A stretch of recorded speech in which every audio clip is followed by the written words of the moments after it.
All right, everybody. Welcome to another wonderful day of This is America.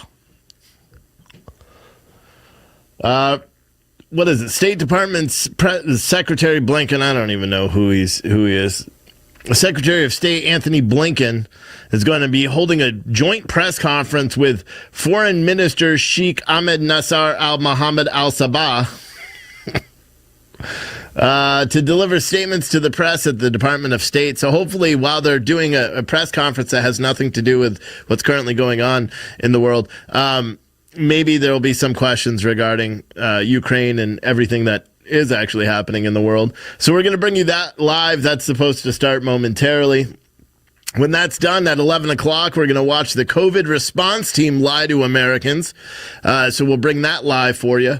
I'm not sure what I'm going to play in the middle, but I'm going to try to just stay live on social media for the day so you guys could see this, share it out. I'll probably do a news briefing, whatever, where I'll break down the news for you at some point, probably around 12. And then at 2 o'clock, Jen Psaki is supposed to hold a press conference. I think the House is doing some weird session thing today. I don't know what they're doing. I think they come back at 12 o'clock. Senate is out. There's no committee meetings this week either. Let me see. House floor cast.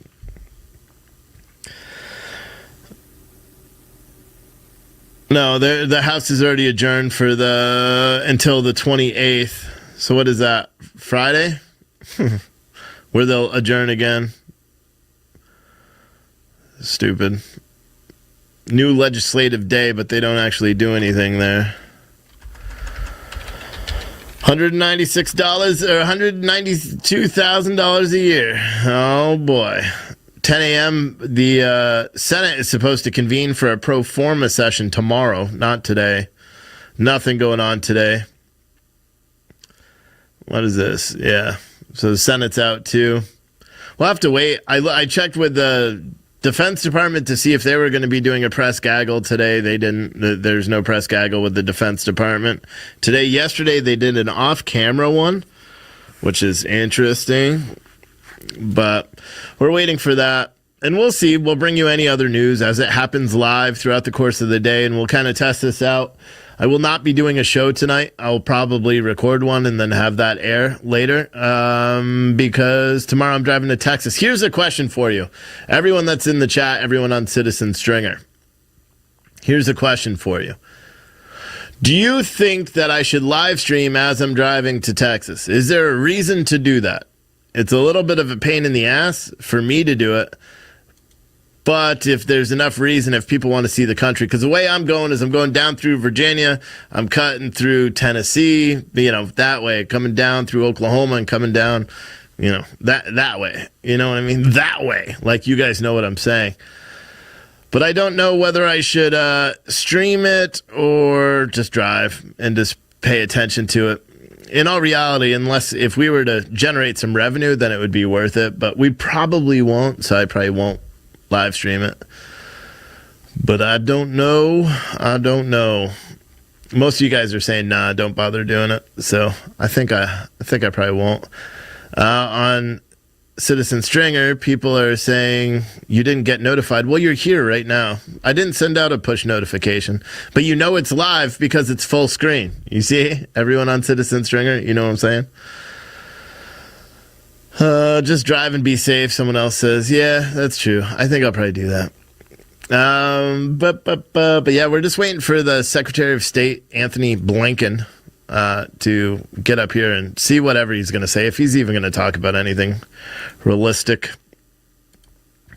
There's still a huge trucker protest taking place in Canada. And there's all this, saying that GoFundMe seized their funds. No, they didn't. What GoFundMe did is what they do with anybody that raises $5 million is they require you to have a plan of disbursement because of what they said they were using, because they said they were going to be dispersing the funds to the truckers. GoFundMe said you need to provide us with a plan of disbursement so we make sure that one person isn't just going to collect $5 million and run away with it. So everyone, like a lot of media is reporting, oh, GoFundMe shut it down. No, they didn't. And actually, if you look at the statements from GoFundMe, I saw news articles where they said GoFundMe shut it down, and then GoFundMe literally, they included statements from GoFundMe that said exactly what I just said.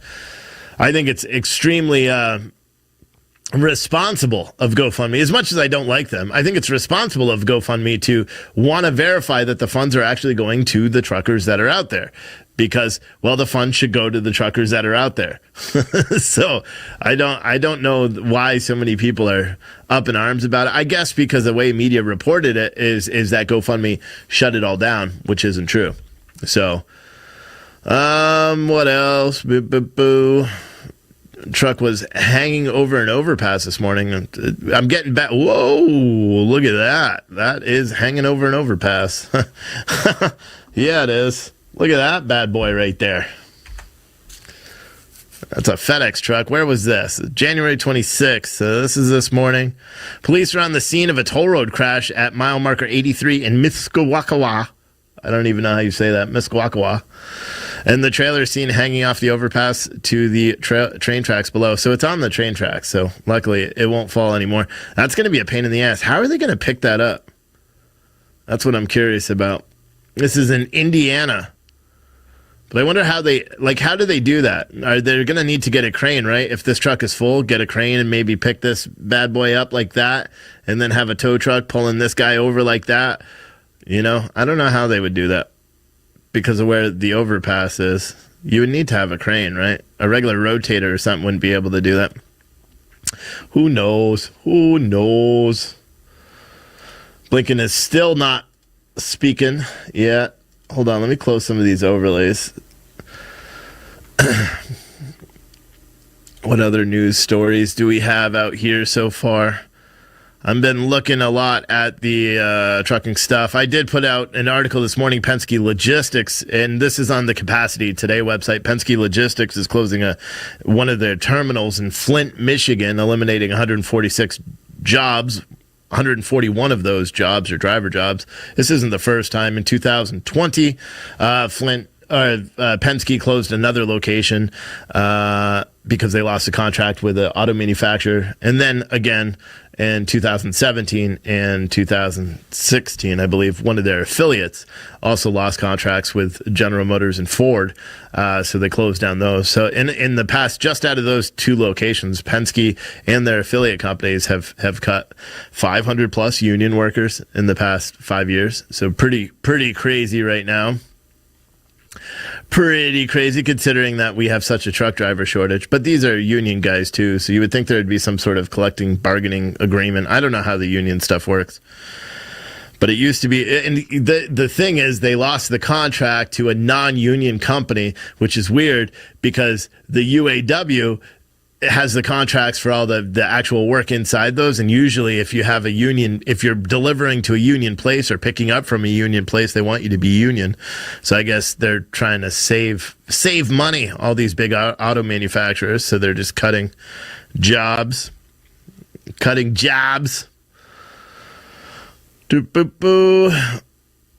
let me see what other news is going on right now. You know, Youngkin yesterday, he created a hotline for people to report if their teachers in their school district are teaching CRT. I tell you what, every single thing this guy is doing is, and I'm like, yep. It's pretty amazing that it took our world getting to this extreme in order for people to do it. But it's pretty amazing. Pretty amazing. For anyone that doesn't know, I will likely be live for the majority of the day today. Because I do not plan on doing a show tonight.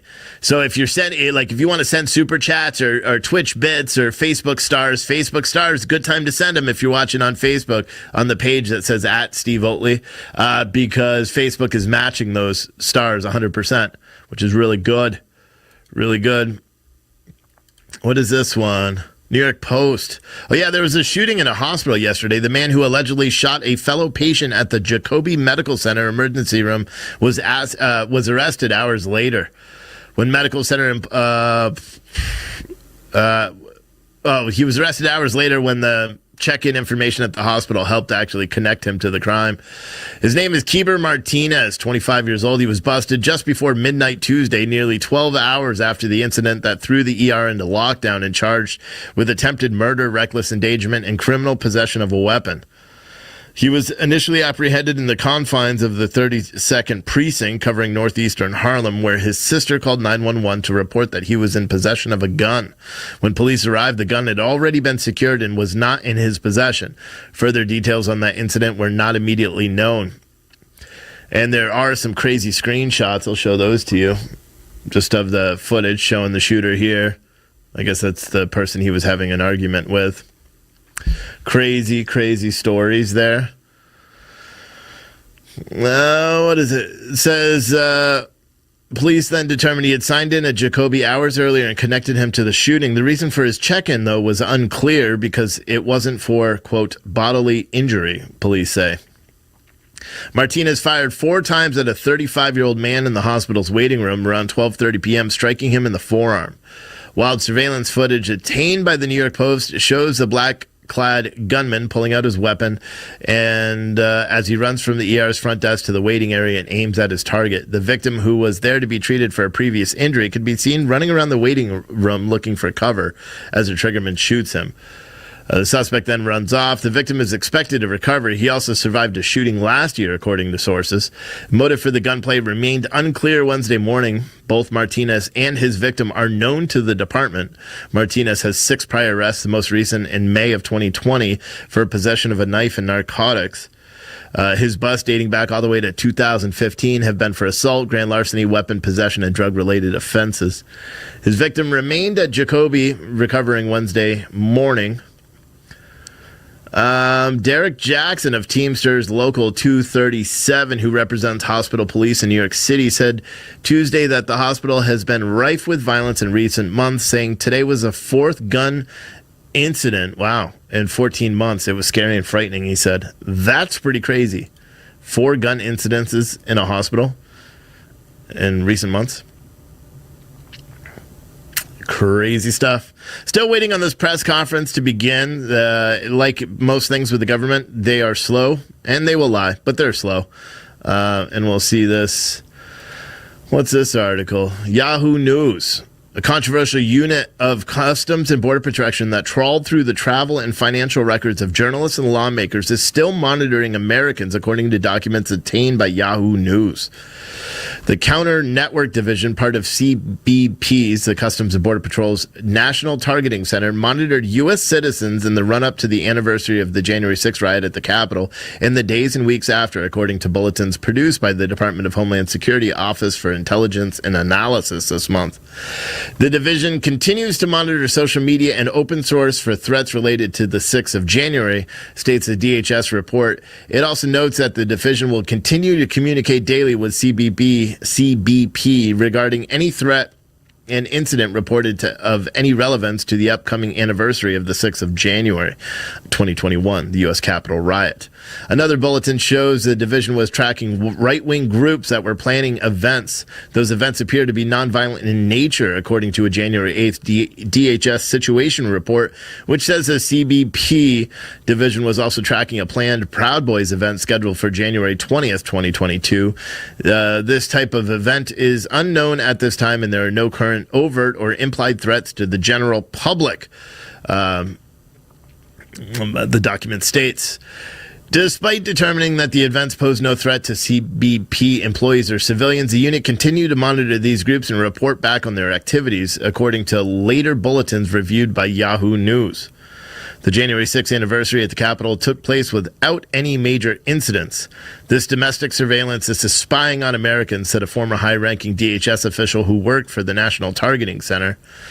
The Counter Network Division is part of the National Targeting Center, which resides within CBP. While the Targeting Center was set up after the September 11th attacks to focus on foreign threats entering the United States, its mandate has expanded in recent years to internal domestic threats. But the former high-ranking DHS official argued that CBP is not authorized to monitor Americans who pose no violent threats and have no connection to threats at the border. CBP is not allowed to do this. It is clear, the former official said. Civil liberties groups also expressed alarm over the division's monitoring of Americans. The ACLU National Security Project said for years CBP has engaged in a mission creep, but this is a foray into surveillance of domestic individuals and groups, and it's disturbing and a dangerous leap for an agency with a history of abuses, they said. CBP is not an intelligence agency and has no place spying on people and activities absent legitimate connection to its mission statement at the border, they write. CBP defended its monitoring but declined to answer questions from Yahoo News about the authority under which it was doing its work. CBP's counter-network division is under scrutiny by Congress after reporting by Yahoo News last month revealed that the unit regularly used the country's most sensitive databases to investigate the travel, finances, and personal connections of journalists, congressional members, and staff, NGO workers, and other Americans not even suspected of any crimes. The division's work included Operation Whistlepig, a sprawling leak investigation launched by the division that ensnarled journalists from Politico, the New York Times, the Associated Press, and other news outlets. This reporting was based on part by a DHS Inspector General investigation into the activity, which concluded with the criminal referrals for prosecution for 3 CBP employees. The Department of Justice declined prosecution, citing, among other reasons, the lack of policies and procedures governing the work of the counter-network division. The 3 CBP officials that were charged are still employees with the CBP. Reporting by Yahoo News prompted the launch of 4 congressional probes and an internal review by CBP. The congressional oversight investigations have been stalled, however, because they've been unable to obtain the report from the DHS Inspector General. Neither Senator Wyden nor the Senate Finance Committee have received full Inspector General reports, said Keith Chu, who's Wyden's spokesperson. And then it goes on to talk about how, our government is spying on American citizens, even though they're not permitted by law to do so, which is not really surprising. But it brings us to another bigger issue. Is yesterday there was reporting, but we were unable to actually find the bulletin. There was reporting. It said that domestic violent extremists, DVEs, were plotting to attack critical infrastructure sites, soft critical infrastructure sites in the United States. And I saw a couple of news articles, but we were unable to locate the bulletin, and normally we could find it pretty quick to determine whether or not the incident is, or whether or not the facts that they attribute their raised risk level to are actually DVEs, or if they're, and to be honest, Antifa is a DVE, but a lot of times what people confuse is domestic violent extremists, DVEs, don't need to be white supremacists. They don't need to be Antifa. They don't need to be anything, because they're just a group of people that go and commit extremism. But a lot of times mainstream media, when they take the domestic violent extremist tone, they are just using it in terms of far right-wing violence. But a lot of the times, if you actually look at the bulletins, it's kind of interesting, because you look at the bulletins and then you are left actually knowing who they were referencing because of the examples that they use to come up with that conclusion. Like, for example, there was a bulletin that was issued a couple of months ago where they said, violent white supremacist DVEs or, increasingly violent attacks, blah, blah, blah. And it gave all these politicians a lot of ammo to do it. And they list in this actual bulletin, they list 2 different cases where violent domestic DVEs have, created violence, both of which were not Trump supporters, were not right-wing at all. You had a member of the Boogaloo Boys shooting police officers in California. Boogaloo Boys, regardless of what anyone says, they are not right-wing. I know a lot of people will be like, oh, well, they are right-wing. They believe in the Second Amendment. Okay, that doesn't make you right-wing. They literally provide security for BLM at BLM marches. How can you consider yourself right-wing during protests when Boogaloo Boys have been arrested for, 1, trying to work with Hamas, the international terror group, and 2, shooting at police precincts, and 3, threatening to kill cops? They're not right-wing. No matter what anybody says, mainstream media will continue to lie and push that narrative, but they're not. Yeah. The other example that they give is the shooting of Jay Danielson in Portland, Oregon, who was shot by a guy that was self-described Antifa. In an interview, he said he's 100% Antifa. They also use that as a case for the violent domestic extremism. The media took the media like screwed it all up and deliberately, and it's a deliberate attempt at the media hiding the truth. And they said that those two attacks were committed by white supremacists, or literally they just referenced the two attacks without going into it, which prompted me when I was reading the news articles to be like, well, I got to see the bulletin. So now whenever I hear a news article about all these things, about all these domestic violent extremists and all that stuff, I just need to see the actual article, because then I will know whether it's true or not. And most of the time it's not. So, but there was that weird threat that is apparently come out that we couldn't find the actual the alert bulletin for, where it said DVEs are plotting to attack critical infrastructure like gas and all that stuff, which is interesting because just the day before I received a screenshot from one of our viewers, and I forgot where it was. Don't hold me to this. Missouri or Mississippi or Kansas. I think it was one of those areas. But they sent me a screenshot of a text message they get that warned of cyber threats to the water supply by Russia. And he sent me that, and unfortunately I was unable to confirm that either. We went to their website, we couldn't find anything, so we're like looking around and we couldn't find anything at all, so we can't publish anything because it's an unconfirmed text. And that's the way we do things. Other people just go out and print it and then simply delete the article later if it proves to be untrue. We don't do that. We actually verify things before we write them. So it's kind of interesting, but it was weird that I got that text message. We were unable to verify that text. And then yesterday I started seeing these articles where it says that DVEs, the domestic violent extremists, white supremacists is what everyone tried to portray it as, were planning to attack critical infrastructure sites, which is just mind-boggling. I mean, here's the thing. If there is a real threat, then by all means, put it out there, with the FBI, the media, whoever it is. But be honest about your reporting. You could say domestic violent extremists. Then you could even go to the FBI's report from 2020 where they say the majority of domestic violent extremist attacks, because, again, they don't consider BLM burning and looting and everything in 2020 as domestic violent extremists. They consider that protest activity because they're stupid. But you could argue that white supremacist, extremists do exist because, well, they do.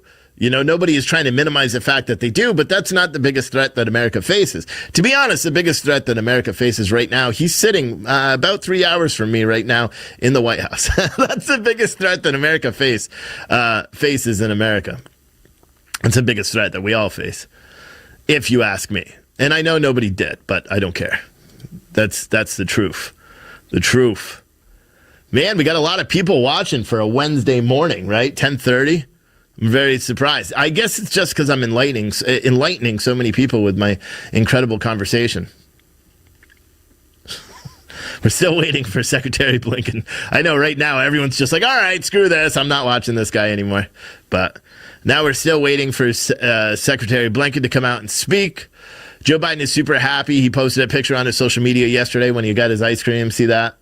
Stupid ass. And it's not like we have a national crisis or anything currently taking place, a worldwide crisis, a pandemic of the unvaccinated, whatever he wants to say. It's very, very interesting. All right, so there's a new security alert.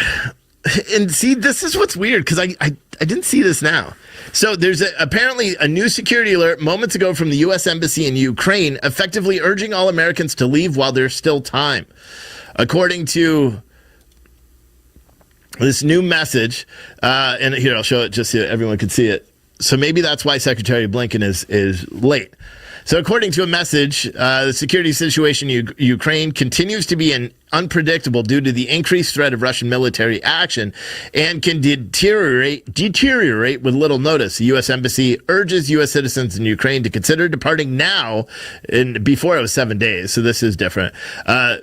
Consider departing now using commercial or privately available transportation options. Please see the blah, blah, blah. What can you do? U.S. citizens wishing to depart Ukraine currently have multiple options via commercial flights from all Ukrainian international airports. If you have difficulty securing flights or need assistance, you can contact them at that email. The embassy remains open and able to process U.S. passports and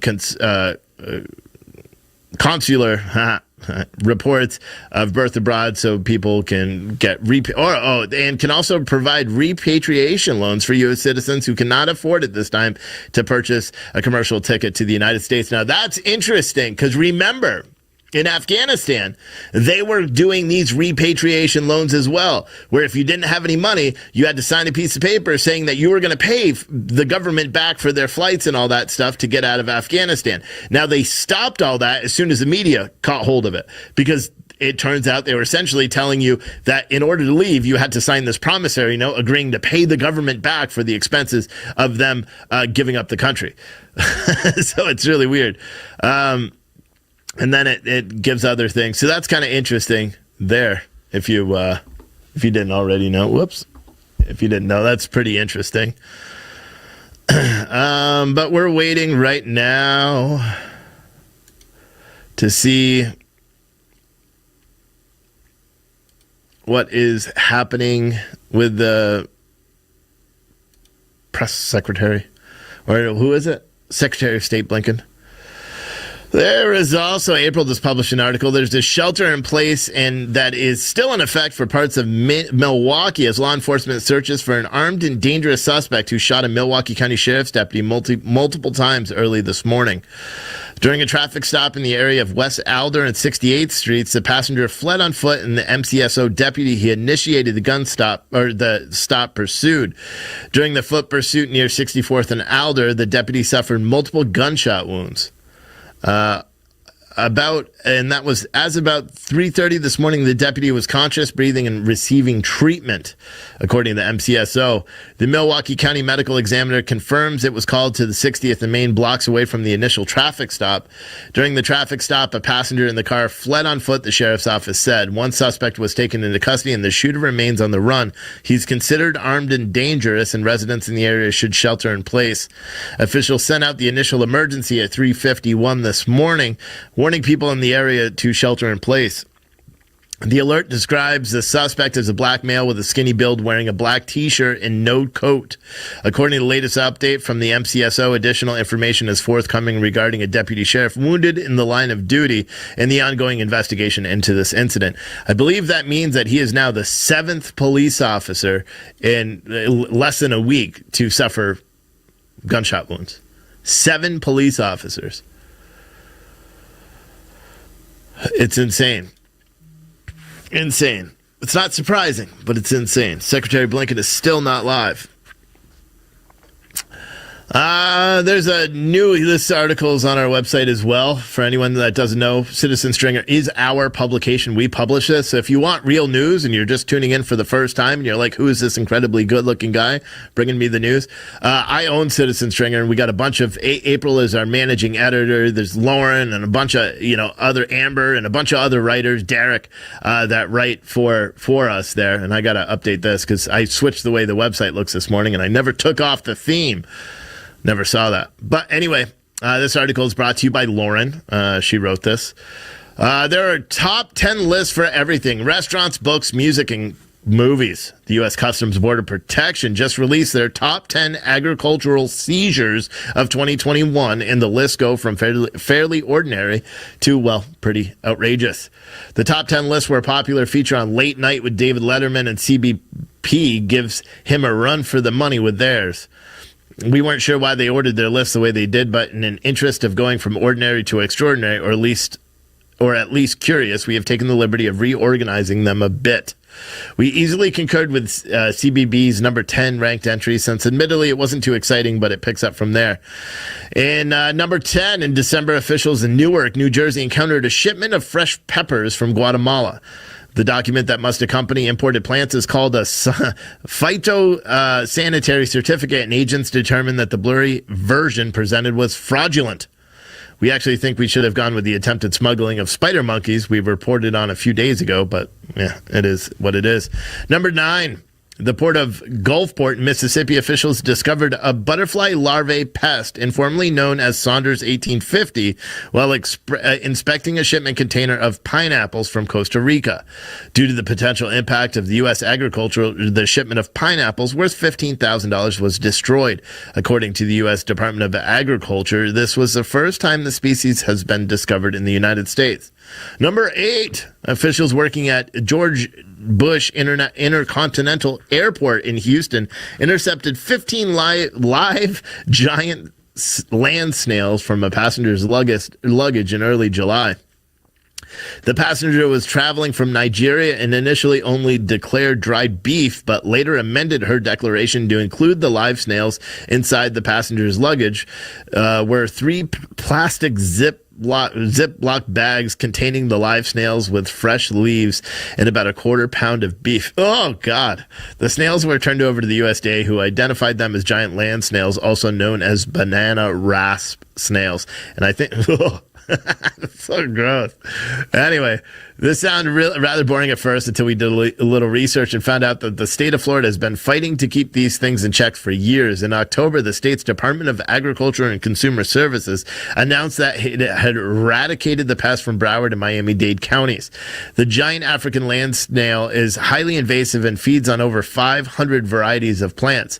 They also pose a risk to humans by carrying rat lungworm, a parasite that can cause meningitis in humans. That's how big that sucker is there. Ugh. Yeah, okay, number 7. In April, officials at the port of Memphis inspected a shipment from China en route to New York, manifested as the scarf, and found that it actually contained 750 unfertilized avian eggs. According to the USDA, China is currently affected by the highly pathogenic avian influenza and Newcastle disease, both of which are highly contagious and fatal to the U.S. poultry industry and various avian wildlife. The eggs were not accompanied by any documentation detailing the genus or species, nor was there any indication of the purpose, so they were destroyed. In number 6, in August, officials assigned to Boston Logan Airport encountered a 35-year-old male or female arriving from Santiago, Dominican Republic. During a baggage examination, 11 kilograms, 24 pounds of pork sausages were discovered. Ew. Just a month prior, Dominican Republic officials confirmed the presence of African swine fever, a highly contagious disease of wild and domestic swine that could spread rapidly in swine populations with extremely high rates of morbidity and mortality. The sausages were removed and turned over for the USDA hauler for destruction. Number 5, staying with the meat theme, in August, officials assigned to the Paso del Norte border crossing in El Paso, Texas, seized 320 pounds of pork bologna and 30 pounds of turkey ham. The offending meat was discovered during a vehicle inspection and had been hidden in the center console under blankets, under the seats, and inside a duffel bag. The individual was issued a 1,000-pound civil penalty and the products were confiscated. I guess that's better than having people hidden in your undercover console and covered in blankets. That's weird, though. In September, a traveler arriving from Japan reluctantly declared he was in possession of botulinum and E. coli DNA plasmids intended for research. An inspection conducted by officials revealed 27 vials of the biological material. The traveler lacked the required documents, such as the official statement attesting to the non-infectiousness of the material required by U.S. Centers for Disease Control and Prevention. The CDC was consulted and after reviewing these samples agreed that more information was needed to determine admissibility. The traveler withdrew his application for admission to the U.S. and returned to his country with the biological materials. Number 3, in February, officials at the commercial facility at the Otay Mesa Port of Entry in San Diego, California, seized more than 12,000 pounds of marijuana with a street value of $27 million, commingled with a shipment of papayas. A canine alerted to the 873 wrapped packages of marijuana in the shipment. In October, also last year, CBP's agricultural team in Minneapolis, Minnesota, discovered 6 large bags containing clothing, 2 primate arms, dry fish, cooked snails, plant material, cow skin, bush meat, and an eru plant material. After notifying the CDC, the team seized the primate arms and bush meat and destroyed them according to USDA protocol. The seeds were submitted to the USDA for identification, and the passenger was informed of the human health concerns of handling and consuming bushmeat, including the potential transmission of Ebola and monkeypox viruses. And coming in at number 1, CBP officials at the Laredo Port of Entry in Texas intercepted a large clutch of live poultry hidden throughout a vehicle in November. A total of 47 roosters and hens were found wrapped in stockings inside a purse, underneath the seats, floor mats, and inside the glove box of and the trunk of a vehicle. A $500 penalty was issued for the driver attempting to import prohibited agricultural items while being a Sentry card holder. The Sentry card was turned over to the Sentry Enrollment Center and the vehicle was seized. The live poultry was also seized and transferred to the USDA's Veterinary Services. In the fiscal year 2021 alone, CBP issued nearly 74,000 emergency action notifications for restricted and prohibited plant and animal products entering the United States, conducted over 630,000 positive passenger inspections, and issued 7,190 civil penalties and or violations for traveling public and failing to declare prohibited agricultural items. The bottom line is CBP officers and agricultural specialists at our port of entry work hard facilitating trade while preventing the introduction of foreign animal disease, invasive plant pests, or other biological material from entering the country. But if you're driving behind a tractor and it looks like it's filled with little cats, it's probably monkeys that are being tested by the CDC. And when that truck rolls over, certainly do not attempt to pet the cats, i.e. monkeys, in their cages, because you will get sick like the woman in Pennsylvania did. And I know there's probably a lot. You guys are probably like, what the hell is Steve just talking about? You may have heard there was a truck that was carrying a load of monkeys, the CDC laboratory monkeys, and it overturned. And people actually stopped because they thought they were cats in the back. And one lady went to like pet it, but it wasn't a cat. It was a monkey, and the monkey was like, and then the monkey escaped, and she had like monkey poop on her hands and stuff. She must have touched her face. Anyway, she's been told by the CDC that she has symptoms for something, COVID-like symptoms, that she got as soon as they found out that she was close to this monkey disaster. They told her to quarantine. She went to the doctor, got a bunch of rabies tests and all that, but they told her to be aware of any COVID-like symptoms. And then a day later, she comes down with COVID-like symptoms. Very interesting. I wonder what the CDC is doing. But it's kind of caused outrage because now the PETA is on the case because apparently the CDC took possession of all the monkeys. They recovered all the monkeys. They brought them back to a laboratory and killed them all. It just killed them all. Maybe that's where they were going in the first place, but very sad. So that the Anthony Blinken press conference was scheduled for 10 o'clock. It is now 10:42, and he is not live. At 11 o'clock, we do have the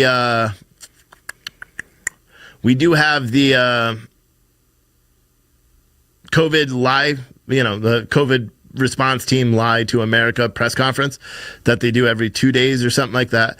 And we will bring that live to you. And again, we probably won't get kicked off. But what the shit? What? This is not real. Oh my God. Oh my God. Our army is so fucking weak. Is this real? What the hell? I've never watched this either.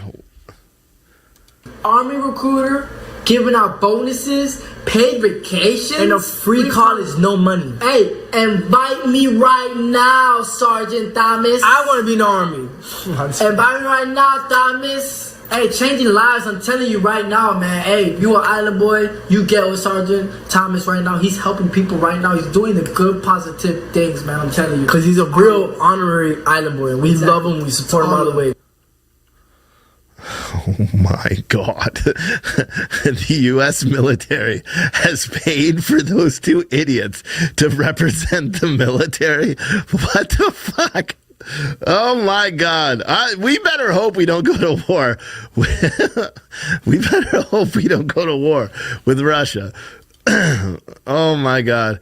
So that's according to NBC News, the Island Boys TikTok personalities who went viral for their widely ridiculed freestyle, "I'm an Island Boy," appeared in a recent cameo video encouraging viewers to join the army.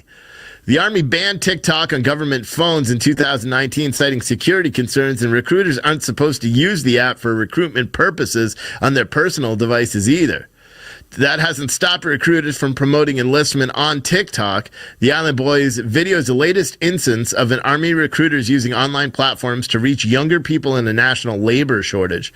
The brothers, named Frankie and Alex Venegas, known together as the Island Boys, appeared last week in a video posted on TikTok by Orlando Tamez, a Texas-based Army recruiter. He used Cameo, a shadow app that allows fans to pay stars for personalized videos. And they said, big shout out to Staff Sergeant blah, blah, blah. It's unclear how much Tamez paid for the video or whether it was paid for with Army funds. A representative for the U.S. Army Recruiting Command said in an email Monday evening that the video wasn't sanctioned by the Army.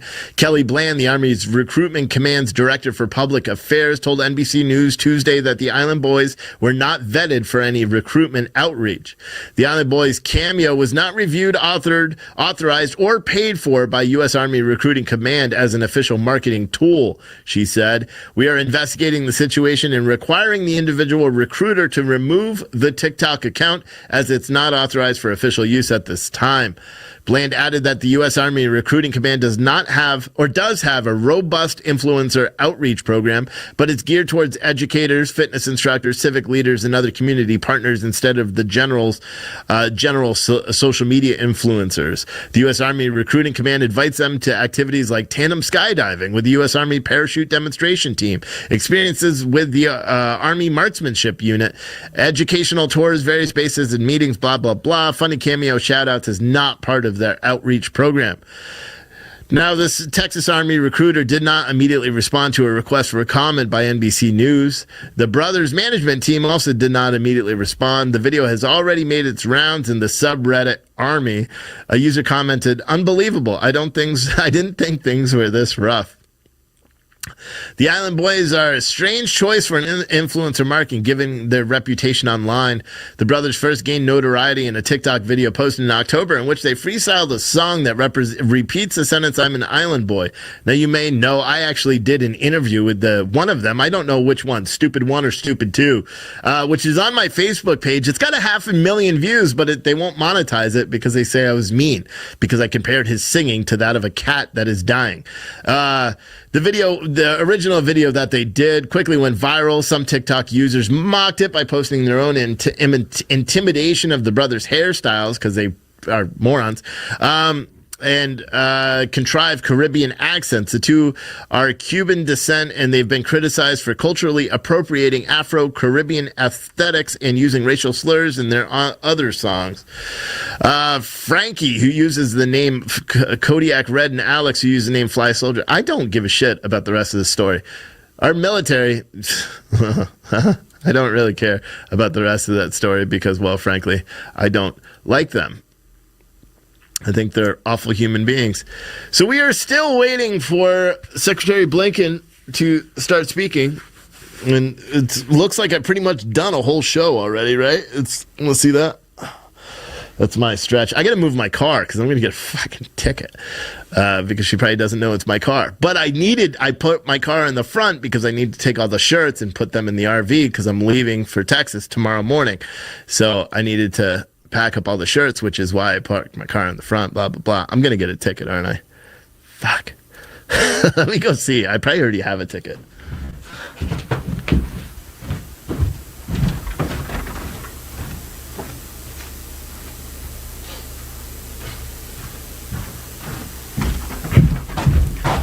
Nope, no ticket yet. Something good. I don't know what time the parking lady gets there. Maybe she'll recognize it's my car. Probably not. Oh, boy. But we're still waiting, patiently waiting for something to happen. The White House press conference is going to be, or the White House COVID bullcrap press conference is going to be live in a little bit. And we will definitely bring that to you because it's super important that you hear your government lie to you repeatedly over and over and over. If you want me to be honest. And hold on, let me cue that one up too. I'll switch over to this page.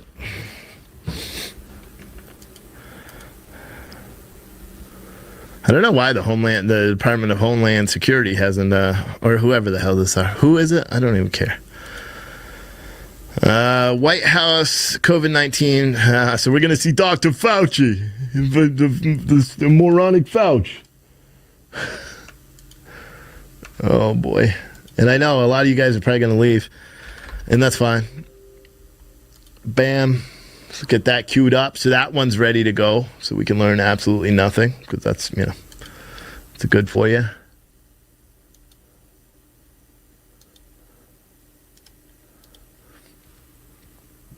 So I got that queued up, too. So whoever goes first, Secretary Blinken and I got a feeling if there is a new alert coming out right now, or there was a new alert with what's going on with Ukraine, there is a good possibility that we're not going to hear from Secretary Blinken, because he's likely in a situation room watching whatever happens there, if something is actually happening in Ukraine. I'm not seeing anything on social media about it other than what people tagged me in a while ago. But we'll have to wait and see. Let me see what else we have.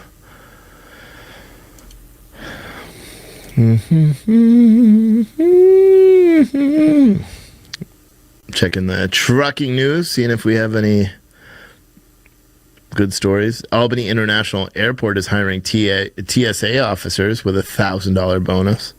There you go.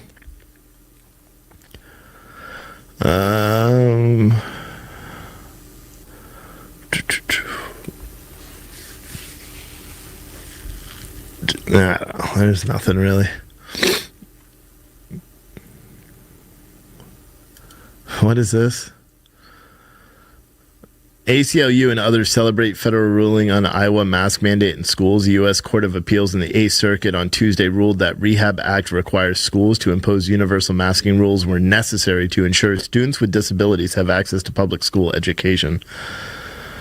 The decision comes after a case brought by the American Civil Liberties Union, the ACLU of Iowa, Disability Rights Iowa, the ARC of the United States, Arnold and Porter, the Duff Law Firm on behalf of the ARC of Iowa, and 11 parents of children with disabilities. The 8th Circuit Court held that the clients are entitled to a preliminary injunction to ensure the defendant school districts in Iowa are providing for universal masking as a reasonable accommodation so that students with disabilities can go to schools safely. The announcement from Davenport Schools Tuesday afternoon reacts to the ruling, saying a federal court decision ruled that a statewide injunction against the Iowa mask ban was a broader action than necessary. The case will now go back to the district court for further review, says a message from the president of the Davenport School Board. As a result of the ruling, Davenport Community School District will remove all universal mandatory masking requirements for students and staff throughout the district effective immediately per Iowa law. Students and staff who choose to wear masks may continue to do so in compliance with the president's executive order on all domestic transportation. Students still required to wear. See, and I just don't know why they didn't make it so people it's optional. Again, the masks don't really make a lot of sense, or these mandates don't really make a lot of sense, because a good case study is our local school district. They've removed the mandate based on Governor Youngkin's executive order on the 15th. They removed the mandate for masks in the schools here. And then in our district was one of the districts, because there are several districts that are like, screw this. We're liberals and we're not going around we're not going to do what the governor says. And, but there's other ones like our kids' school district where they're like, okay, well, we'll make it up to the parents on whether their kids wear masks or not. And my kid's school, I thought it was about 50%. My son said it's probably 75% of the students are still wearing masks in schools. Teachers still have to wear masks anyway. But my wife is a teacher in another district where her district is requiring the masks, and she said it wasn't really an issue. There was one student who stuck up for himself and decided he didn't want to wear a mask, and he was just brought to a library, I guess, and then he had all his same classes and all that stuff there in the library. There's other schools that were a lot more strict about it. And like Loudoun County, they put everyone in a cafeteria. There's Fairfax County, they refused to let students in that weren't wearing masks. And then there's a lot of back and forth going on with New York State with the masks. but now it's kind of done because there's been a stay on the state Supreme Court. The state Supreme Court said the masks were unconstitutional, that the governor didn't have the authority to impose the mask mandates. So it reversed it. And then yesterday, another court ruled that there's a stay until it's resolved in the court system. Therefore, everyone has to wear masks again. So it's just really stupid. So New York, you still have to wear masks to go. And that mandate didn't have anything to do with the vaccinations or anything like that. Granted, a lot of people thought it did. Had nothing to do with the vaccination requirements that they had in the city. But yeah, so we're still waiting. The Department of State was supposed to hold a press conference at 10 o'clock. They are not doing that yet. It's still a live feed, but they haven't done it. And then what else? We also have the White House bullcrap thing scheduled. What is this? Press briefing by the White House COVID-19 response team and public health officials. Dr. Fauci will likely be there. So we're going to wait and see what they have to say. When they do that press conference, I'm probably going to run out and see how I snap right now. I'm probably going to run out. I'll leave the streams up and I'm going to put all the shirts in my car and probably run them up to the RV because it's not that far away. And I have this little handy thing so I can monitor it. And I may end up you may see like commercials or my show from last night play because that will mean that I'm not actually here and I'm doing it from my phone or from my tablet. But I'll be back soon if that happens. If any of these press conferences actually start, because right now there's nothing. And I just talked for an hour. I just did a full show. Can you believe that? Unbelievable. Biden's deputy national security advisor said yesterday that Americans should care about Ukraine because, well, borders should be in. Hold on. Let's just see what he says. I don't even know what the fuck that word is. Ready? Let's listen. Why should Americans care about what's happening in Ukraine? Because it goes to a very fundamental principle of all nations, which is that our borders should be inviolate, that our sovereignty should be respected. Why should America? Now I know why this video is going viral. Because we don't believe that about our own damn country. We don't believe it about our own country. We allow people to ransack our country and run through it. Doesn't make any sense. Doesn't make any sense. Anyway. Oh, so they moved the State Department conference until 12. So I just learned that. That's according to Walter Bloomberg, whoever that is. So they've moved his press conference to 12, which is why we were just watching it for no reason. So I could have started an hour later because we're going to have the White House press conference or the White House COVID conference at 11 and then Shipbird number 2 at 12. And then we have Jen Psaki's where she repeatedly tries, she continues on her quest to provide exactly zero answers to the American public. The American public.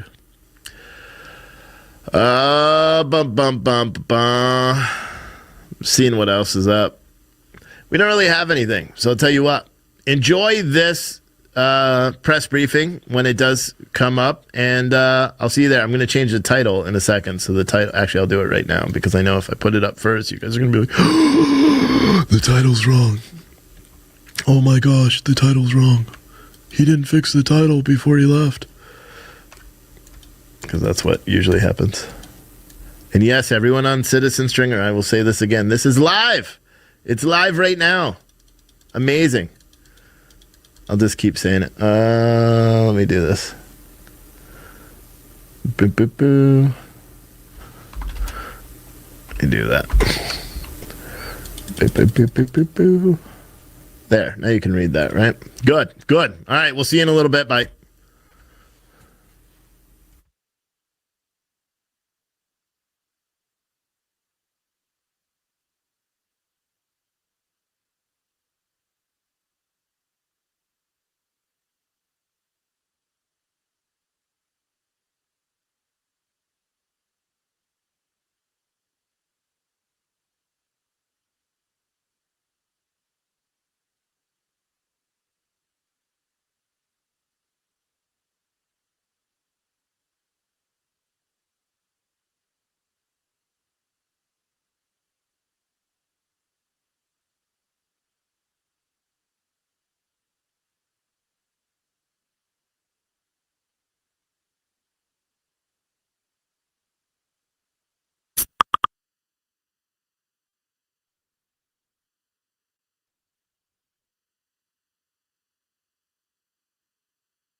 Good morning, and thanks for joining us.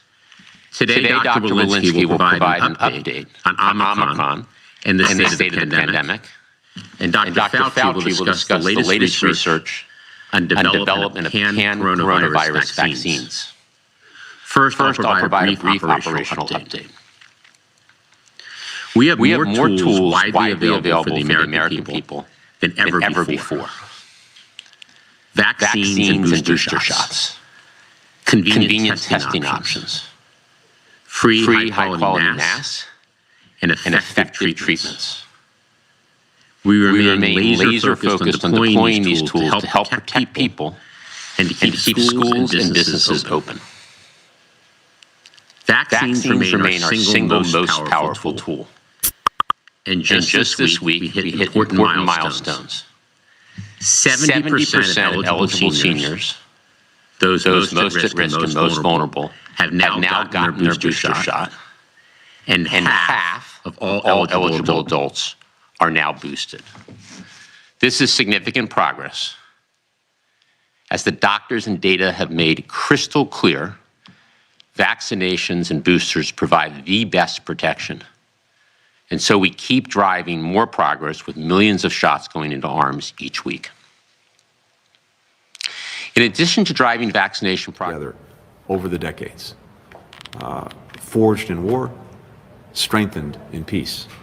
President Biden's direction, we're donating 1.2 billion vaccine doses, the largest commitment in the world. And today we will hit a major milestone in our global effort. 400 million vaccine doses shipped to 112 countries. 400 million doses shipped for free with no strings attached. To put America's leadership into perspective, we have shipped 4 times more free doses to the world than any other country. Our tools are working, even in the face of a highly transmissible variant. And we continue to move toward a time when COVID won't disrupt our daily lives, a time when COVID is no longer a crisis, but rather something we protect against and treat. With that, over to Dr. Walensky. Dr. Walensky? Thank you, Jeff. Good morning, everyone. I'd like to start by walking you through today's data. The current 7-day daily average of cases is about 692,400 cases per day, a decrease of about 6% over the previous week. The 7-day average of hospital admissions is about 19,800 per day, a decrease of about 8% over the prior week. And the 7-day average daily deaths are about 2,200 per day, which is an increase of about 21% over the previous week. Yesterday, CDC released a new report that details the severity of Omicron in comparison to other variants. Similar to our prior report, these data demonstrate that COVID-19 disease severity appears to be lower with the Omicron variant than with prior variants. On this slide, you can see relative rates of cases, shown in purple, hospital admissions, shown in orange, and COVID-19 related deaths, shown in blue. This figure compares these outcomes during the 3 periods of high COVID-19 transmission. The peak last winter is shown in the green shaded section when vaccination rates were low and cases, hospitalizations, and deaths were high. The peak during the summer months was when the Delta variant was dominant, is in yellow shaded area, when nearly 50% of the country had been vaccinated with a primary series. And the third shaded section in orange represents the past month, when cases dramatically increased due to the Omicron variant.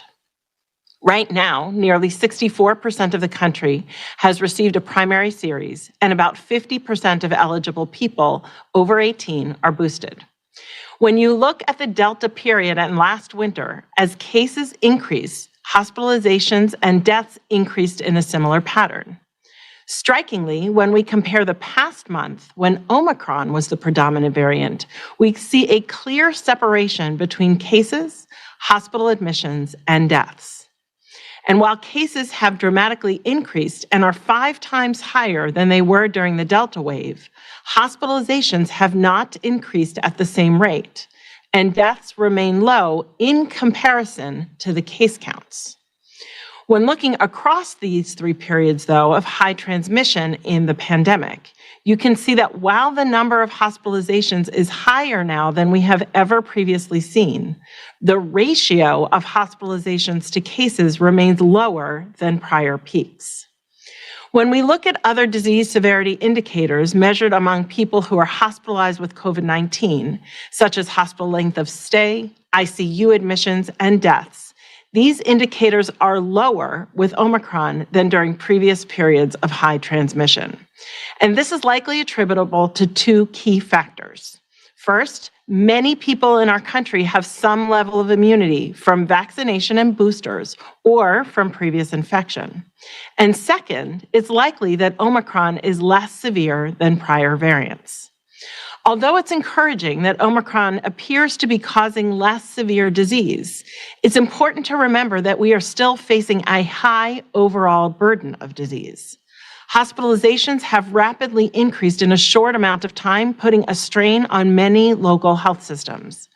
Importantly, milder does not mean mild, and we cannot look past the strain on our health systems and substantial number of deaths, nearly 2,200 a day, as a result of the extremely transmissible Omicron variant. Please remember the importance of our prevention measures, including vaccination and boosters. Last week, I highlighted 3 publications that described the effectiveness of booster doses in protecting against the Omicron variant. It is of critical importance that people remain up to date on CDC's recommended COVID-19 vaccinations. It's vital that we all remain vigilant in the face of this virus. I know many people are tired, but many of our hospitals are still struggling beyond capacity. It's been a long 2 years. However, please now do your part to lean into this current moment. Now is the time to do what we know works: wear a mask, get vaccinated, and get boosted. Thank you. I'll now turn it over to Dr. Fauci. Thank you very much, Dr. Walensky. I'd like to spend the next few minutes talking about our plans for the future and our current activities on the development of a universal coronavirus vaccine. First slide, please. A little bit over a month ago, my NIH colleagues and I wrote a perspective in the New England Journal of Medicine talking about the urgent need of a universal coronavirus vaccine. The reason we did this perspective was to bring to the attention of the public, next slide, the fact that in reality, over the past 20 years, since 2002, we've had 3 coronavirus major disease outbreaks: SARS, MERS, and COVID-19, which we are currently experiencing. However, since September of 2020, there have been 5 SARS-CoV-2 variants of concern: Alpha, Beta, Gamma, Delta, and now the current Omicron. And so obviously, innovative approaches are needed to induce broad and durable protection against coronaviruses that are known and some that are even at this point unknown. Hence, the terminology pan-coronavirus vaccine. But I want to explain why this is somewhat of a complicated issue. Next slide. This is what we call a phylogenetic tree of the coronaviruses. If you look in the center of the circle, that's the original source. And like a tree, it has many, many branches. And as you can see, there are many different types of coronaviruses. Those that have affected humans are in red font. If you look at the alpha coronaviruses, the 2 there with yellow, were really part of the 4 common cold coronaviruses that we each get challenged and infected with, usually in the winter months. But if you look among the beta coronaviruses, you see the 3 that have caused pandemic threats and reality. Next slide. So let's put a circle on the SARS-CoV-2 where we are. We've had now 5 different variants: Alpha, Beta, Gamma, Delta, and Omicron, that have impacted us here in the United States. Also, if you go to the next slide, you see that there's a good relationship, next slide please, between the SARS-CoV-1 and CoV-2. They are both what we call Sebecoviruses, which are a subset of the beta coronaviruses. The reason I say this is that looking at the entirety of the coronavirus phylogenetic tree, it would be unreasonable to think we're going to get a pan-coronavirus for all of them. but we can focus in on some of the subsets, particularly the SARS-CoV-2 and the entirety of the Sebecovirus, which includes SARS-CoV-1. Next slide. Having said that, what are we doing? The NIH, particularly NIAID, has invested a little bit more than $3 billion overall on coronavirus research since the pandemic began. A subset of that is coronavirus vaccine research. Thus far, about $1.5 billion, with investments in basic and clinical biomedical research, particularly recent awards of about $43 million to 4 academic institutions to do specific research to develop these types of vaccines, which I just mentioned. But already there have been results from funding that has been gone on over the past couple of years. Next slide. These are just a few of the scientific reports of examples of promising candidates that are at preclinical, namely in a mouse or another small animal, as well as non-human primates, as well as getting ready or already in phase 1 trials. Next slide. These are based on a concept of looking at a vaccine construct. I had said in a previous White House press briefing, when I described the mRNA, that one can look at it as a vaccine platform and a vaccine immunogen. The platform currently now that we talk about a lot is the mRNA or the ad vector, whereas the vaccine immunogen is, for example, that spike protein in its prefusion stabilized form that served the basis for the mRNA and other vaccines. So here's 2 examples of what is going on now. Next slide. For example, a number of groups have used the nanoparticle approach, which is the platform. The immunogen are the different spike protein fragments, which when put in a vaccine would lead to a diverse antibody response, hence covering a broad array of a particular virus. Next slide. Another example is an inactivated whole virus vaccine. We have different versions of the coronaviruses that are delivered by an intranasal mix. And this is important because this will go a long way to protecting against infection and spread of infection. I just give those 2 examples because they're 2 of many that are now currently being produced. Next slide. The final slide is some key points. I don't want anyone to think that pan-coronavirus vaccines are literally around the corner in a month or 2. It's going to take years to develop in an incremental fashion. Some of these are already in phase 1 clinical trials. Don't forget, however, that our current vaccine regimens do provide strong protection, particularly when used with a booster against severe coronavirus disease and death. So do not wait to receive your primary vaccine regimen. And if you are vaccinated, please get your booster if you are eligible. Back to you, Jeff. Thanks, doctors. With that, let's open it up for some questions. Kevin? Thanks, Jeff. First question, let's go to Nate Wexel at The Hill. Hi, thanks for taking my question. Wondering about tests. Is there any effort underway at the administration to get Medicare to cover some of these tests, reimbursement like private insurance is doing right now? Thanks for the question. Yes, on Medicare, the program, as you know, already covers lab-based tests, and CMS over at HHS is exploring the best way to provide more testing options to Medicare beneficiaries. I want to emphasize that currently Medicare beneficiaries can get free tests. There are 20,000 free testing sites around the country, including at over 10,000 local pharmacies and other local convenient locations. HHS is actually providing 50 million free tests, free at-home tests, to community health centers and Medicare certified health clinics.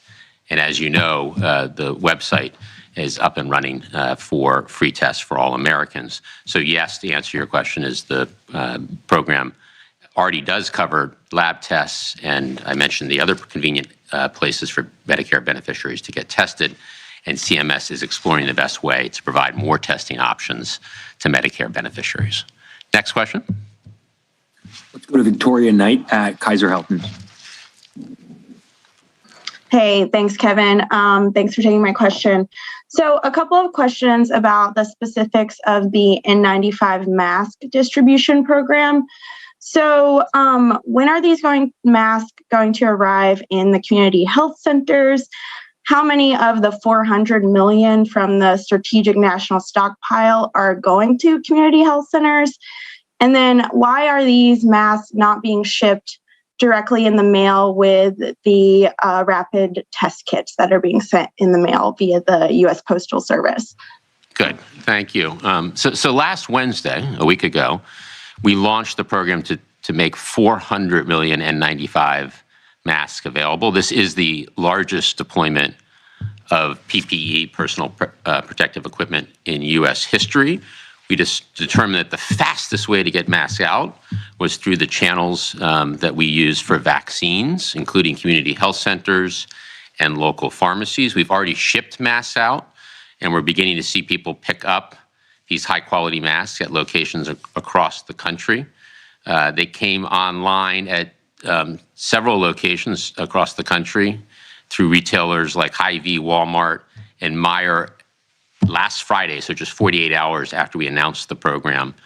So the program's off to a very fast start. I think the decision to use those channels to get masks out immediately is the right decision. Across the next couple of weeks, the program will hit full strength, so Americans will be able to pick up free masks, as I said earlier, at tens of thousands of convenient sites, including, as you mentioned, community health centers around the country and local pharmacies.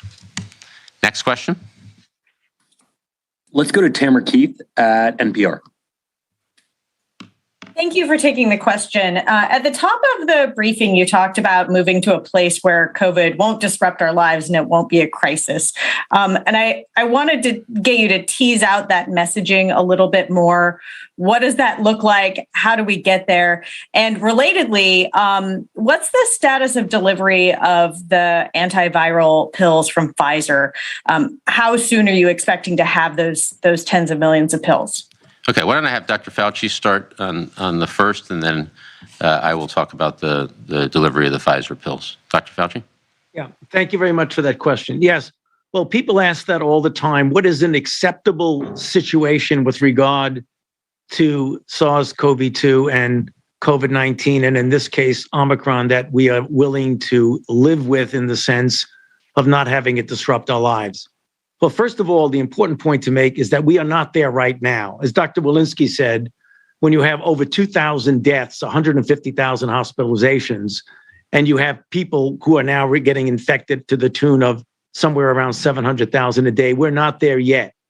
Where we want to be is that sufficient control, and control we mean not eradication like we did with smallpox, that's unreasonable, not necessarily elimination, like we've done with polio and with measles by mass vaccination campaigns, but a level of control that does not disrupt us in society, does not dominate our lives, does not prevent us to do the things that we generally do under normal existence. That would be a level of infection, but more importantly, concentrating on the severity of disease, hospitalizations and deaths, that fall within the category of what we generally accept. We don't like it, but we accept it with other respiratory viruses, RSV, paraflu, and even influenza.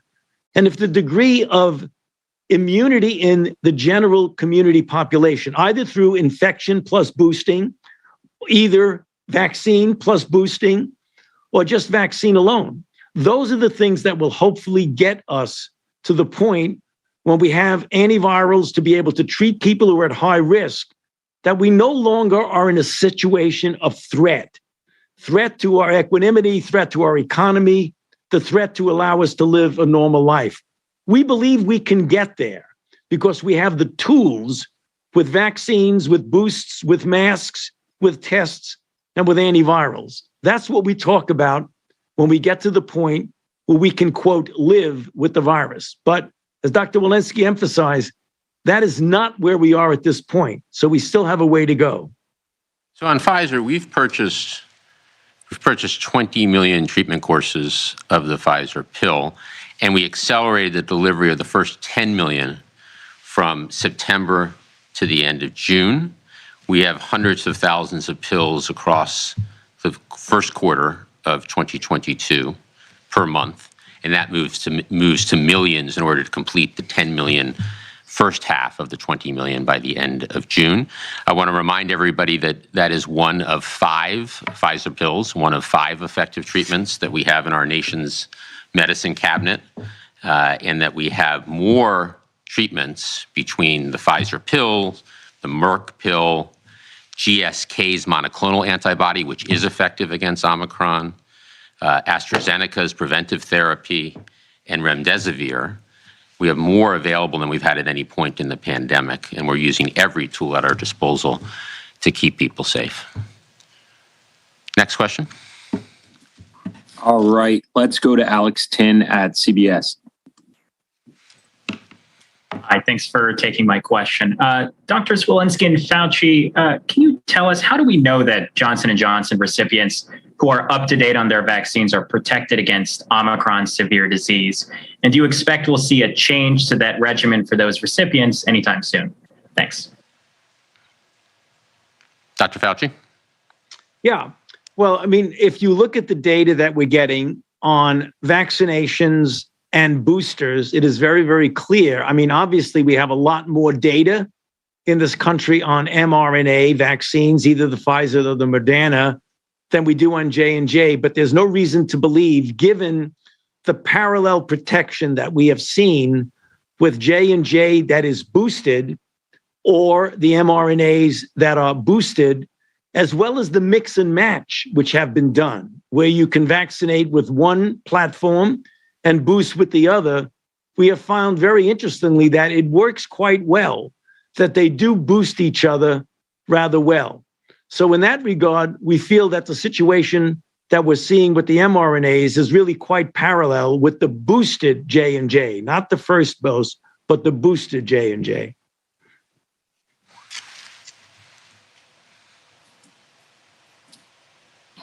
All right, next, let's go to Cheyenne Haslett at ABC.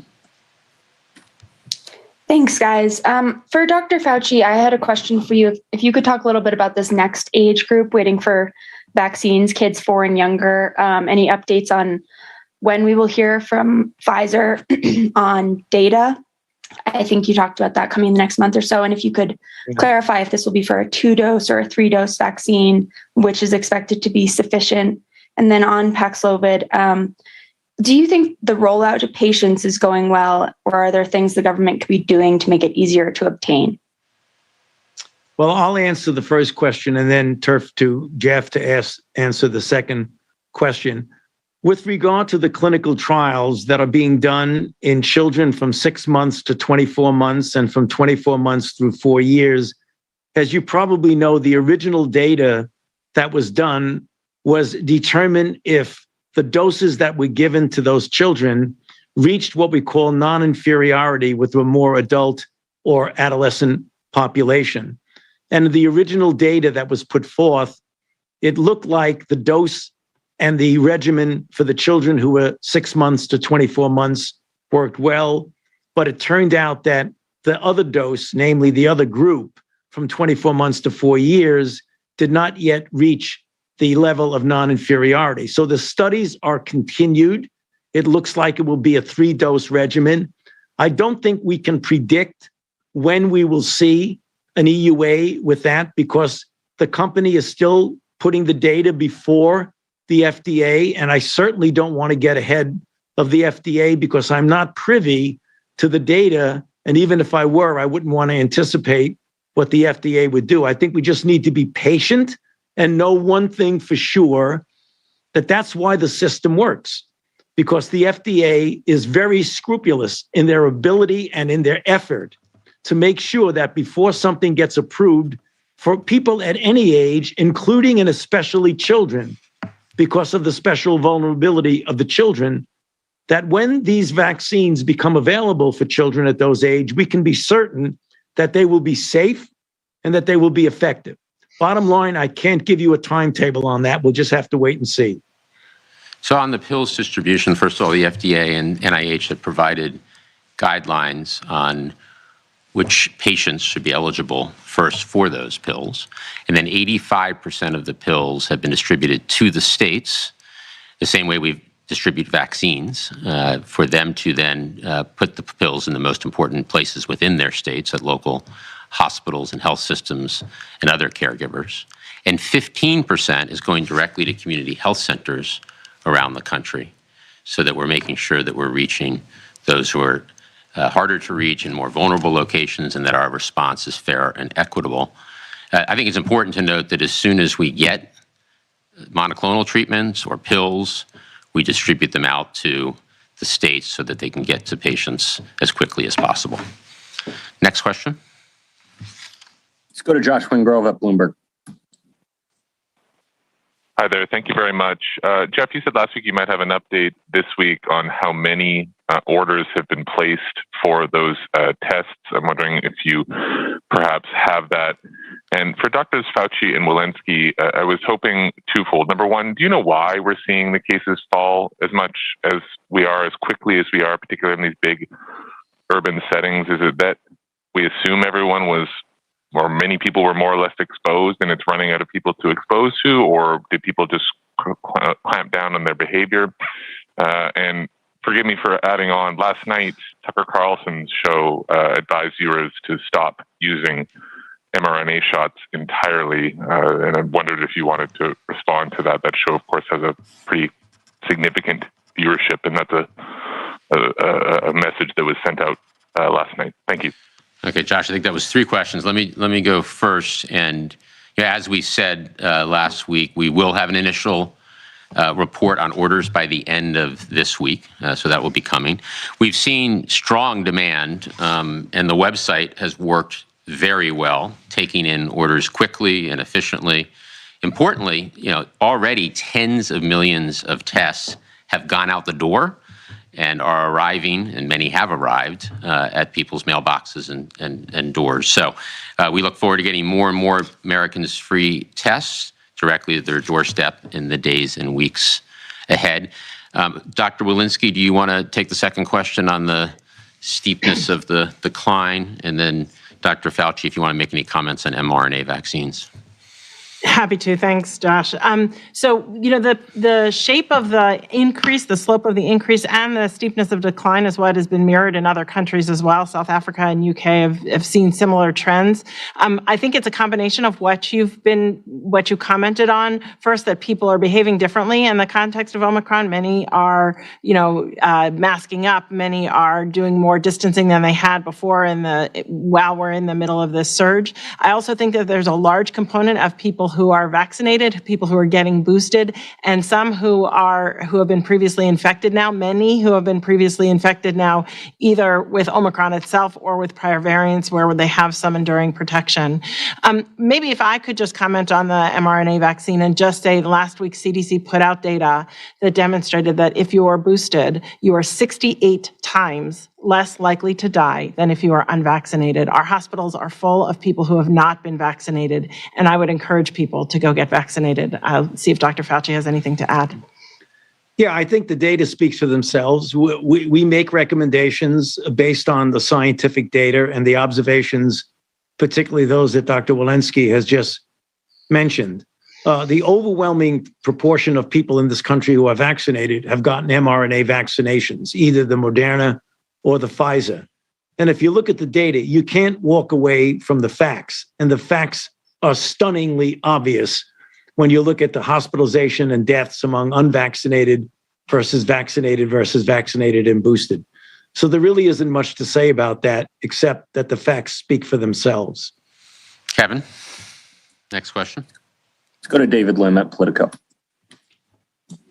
Hi, thanks for taking my question. Senators Patty Murray and Richard Burr yesterday released draft legislation calling for the CDC director job to be subject to Senate confirmation. Does the Biden administration support this proposal? And Director Walensky, do you believe that this will strengthen accountability during future public health responses, or do you think that the idea has downsides? Let me take this first. So first of all, I want to say we look forward to reviewing the bill and appreciate the senators' focus on pandemic preparedness and making sure that we never, ever face a pandemic of this magnitude again. I think that we'll leave it to Congress to sort through the CDC director status of confirmation. And overall, we look forward to engaging with the Senate as the bill comes together. I don't know, Dr. Walensky, you have anything to add there? No, I don't have much to add. I just will echo the gratitude and say right now my focus is on, we'll certainly review the bill, but also focusing on, the pandemic that we have on our hands right now. Kevin? All right. Last question. Let's go to Zeke Miller. Thanks again for doing this. I just want to follow up on Dr. Fauci's comments in response to Tam's question regarding living with COVID. Is it your sense, doctors, that this is the last disruptive surge of COVID-19, given all of the tools, vaccines, boosters, antibodies, and the like? Is there a light at the end of the tunnel that you see now? And what metrics are you looking for to start, giving people hope to, book travel and, take off masks and return to normal lives and normalcy? Dr. Fauci? Yeah, well, Zeke, we tend to explain it in the terms of a best case scenario and a worst case scenario. We all are hoping for, and I believe we likely would get more towards a best than a worst case scenario, but we don't know.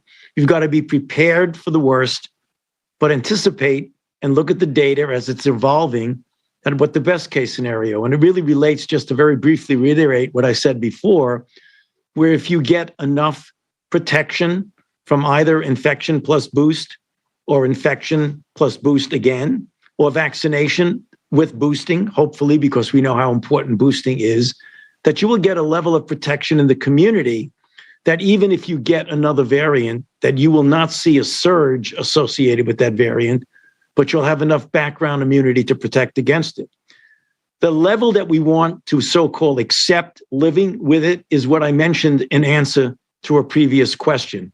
We want to make it low enough so that it doesn't disrupt our capability to function in society in a relatively normal way. We do that with other respiratory viruses. We know that we get RSV, particularly against vulnerable, the elderly and children. We get para-influenza. We get influenza. These are important. We try our best to contain them, but they don't disrupt us with regard to challenging our hospital system, with regard to challenging the entire healthcare delivery system. That's where we want to be, and I believe that we will get there, hopefully sooner rather than later. But as I say that, I say we still will always be prepared for the possibility that there may be a variant that will make that timetable turn around. And so that's the reason why we're doing all of the things that we're doing, including my presentation a little bit ago about a pan-coronavirus vaccine. Thank you. Yeah, I would just add to what Dr. Fauci said, it's stark contrast to where we were a year ago. We now have the tools to protect ourselves, our communities, our schools, and our businesses, the vaccines, the boosters, the tests, the masks, the treatment. That makes this response so different, and our situation in our country so different than it was a year ago. And going forward, as Dr. Fauci said, we'll continue to have those tools and we'll continue to innovate to ensure that we protect people and we can begin to be on our path to managing this virus so that it's no longer a crisis, but something that we protect against and treat. Thank you for today's briefing. Look forward to the next one.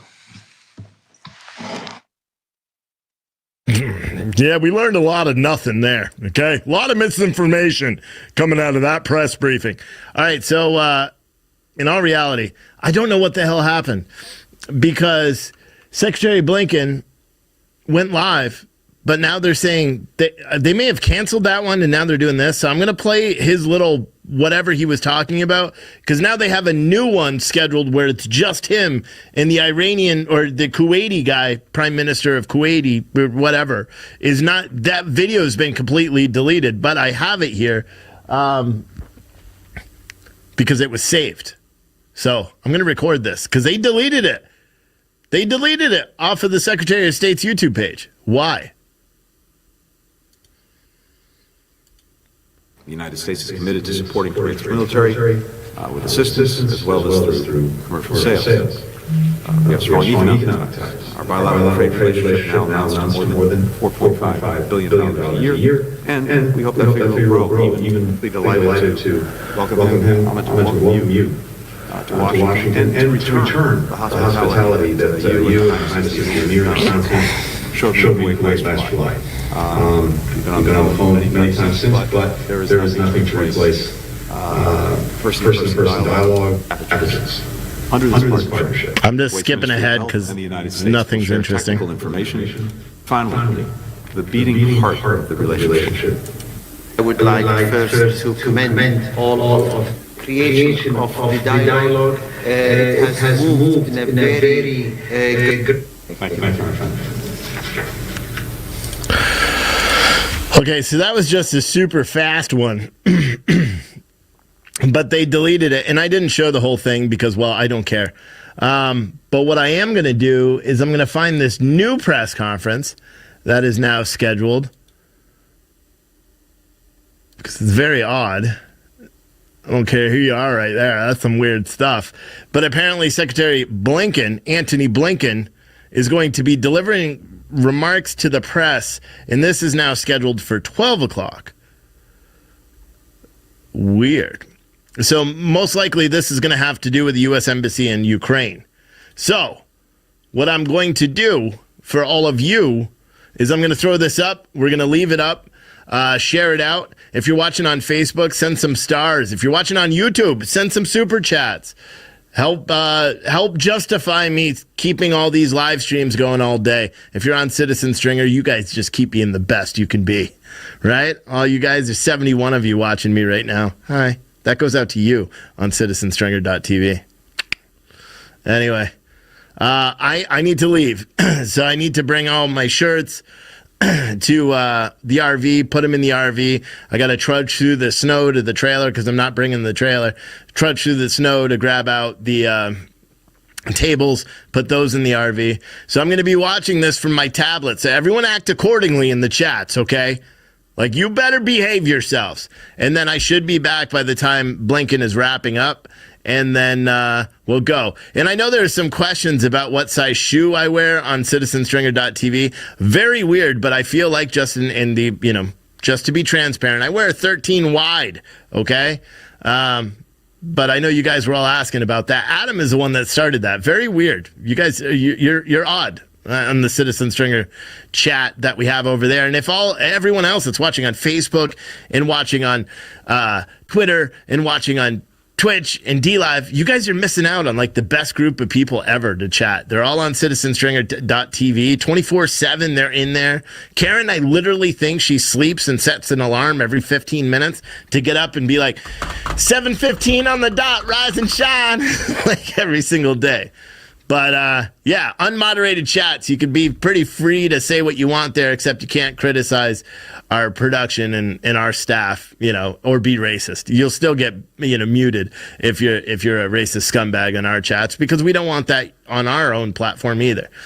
Anywho, we'll see you later. Yeah. Wait, hold on. Let me do this. See if it minimize. No, it didn't do it. Oh, let me see. Oh, no, didn't do it. Let me fix it again. See? Let me see. Let's go like this. Yeah, there we go. All right, we'll see you in a little bit.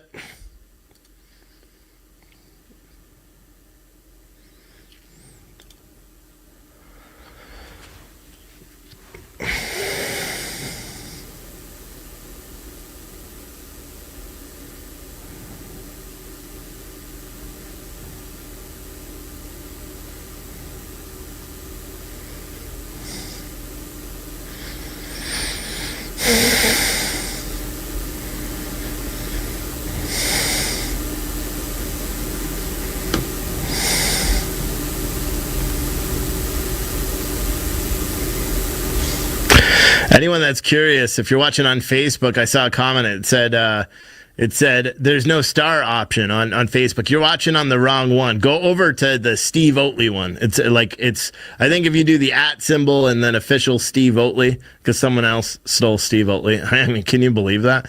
But go over to that one, and then you can watch the live stream there and then send stars, because that's the monetized page. Citizen Stringer TV's Facebook page is not monetized. And for some reason, even though both of our YouTube pages are monetized, only one of them allows super chats. I don't understand that. Anyway, bye.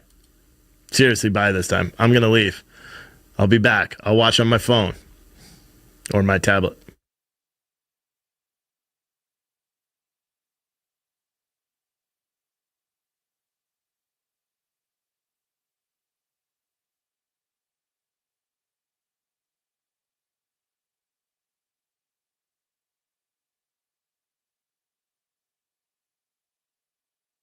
Yes, I was spying on you. Now I turned off my microphone, though. No, seriously, now I'm leaving.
Are you messing with me right now?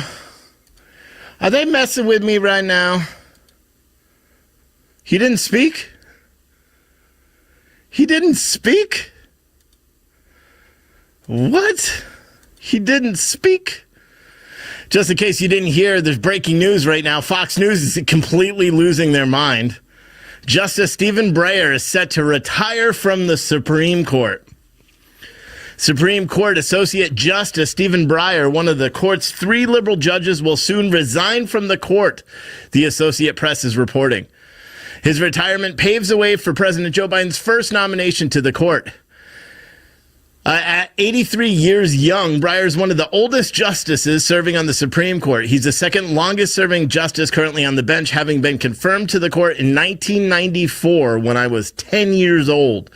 Following a nomination by President Bill Clinton, Justice Clarence Thomas, confirmed to the bench in 1991, is the only current justice who has served longer than Breyer. Many Democrats have been pushing for Breyer to return now, while Democrats control the White House and the Senate, to ensure another liberal judge is added to the high court. The ideology of the court has swung in favor of conservatives in recent years. President Donald Trump, buoyed by a Republican-led Senate's refusal to vote on President Obama's nominee ahead of the 2016 election, nominated 3 conservative justices to the bench in his 4 years in office: Neil Gorsuch, Brett Kavanaugh, and Amy Coney Barrett. The additions of those justices gave conservatives a 6-3 advantage on the court. Breyer's retirement comes as the Supreme Court weighs several landmark cases that concern abortion rights, voting rights, and affirmative action by college selection process. Now, one of the kind of interesting things, Fox News was just making a point that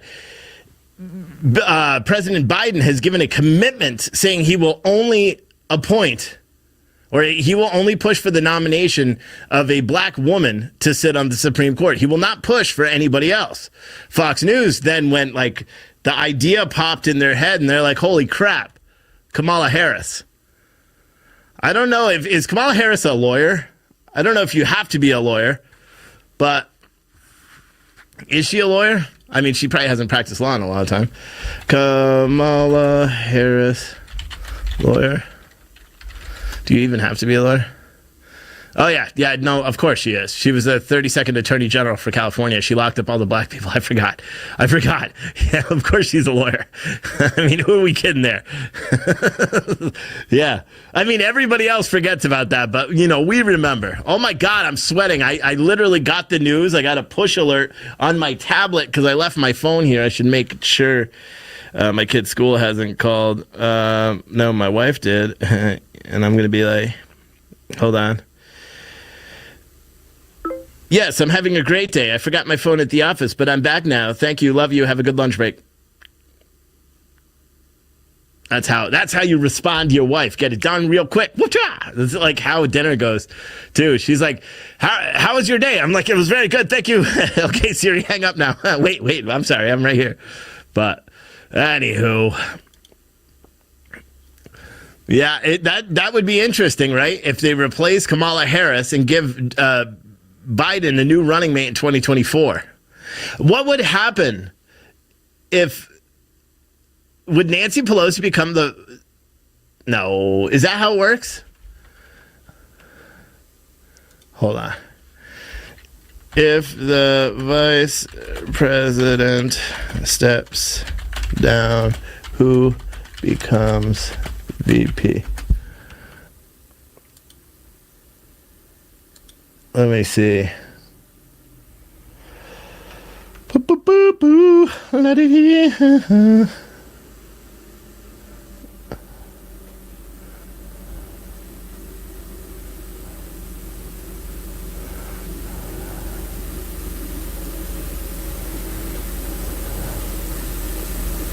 Okay, so that doesn't show.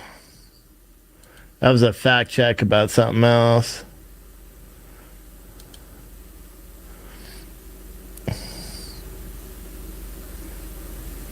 I don't know. Snooks22 said, what's up? What's up, man? The president would pick someone and the legislature has to approve. April said, gotcha.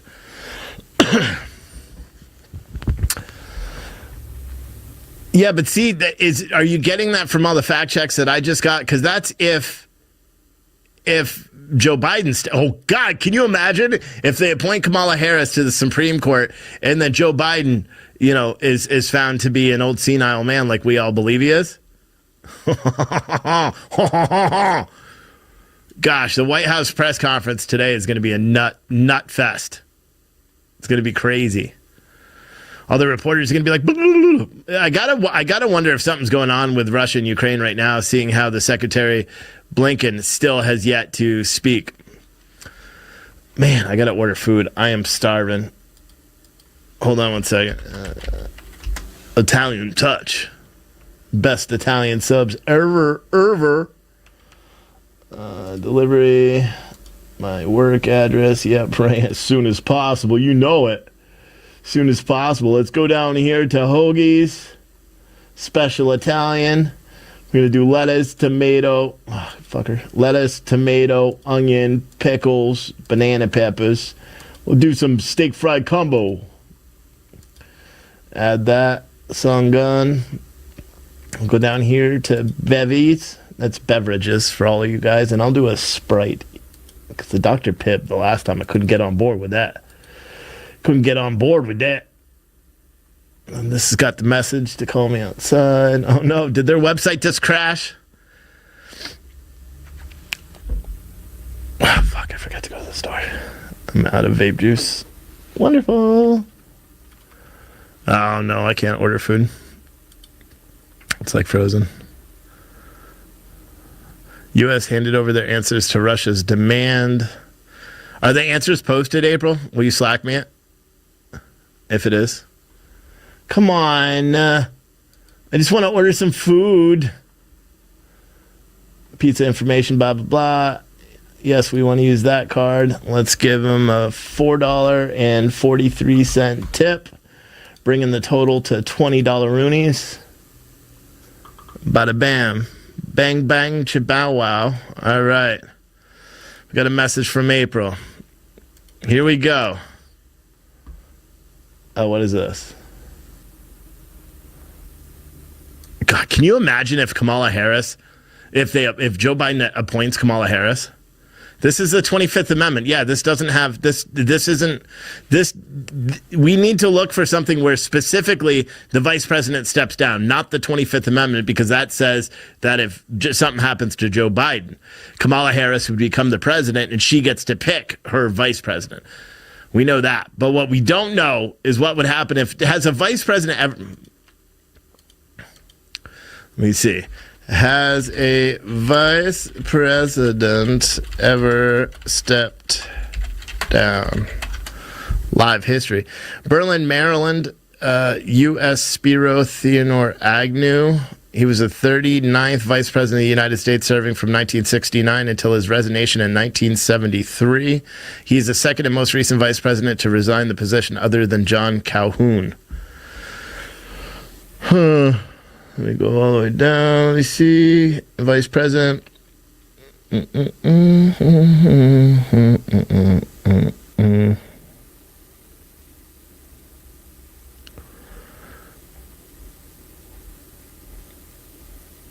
All right, so in October 1973, Agnew appeared before the federal court in Baltimore. Oh, wait, so I don't know what's going on with this. Albert, who is second in line of the presidency under Agnew, responded that it would be improper for the House to act in matter before he also filed a motion to block indictment on the blah, blah, blah.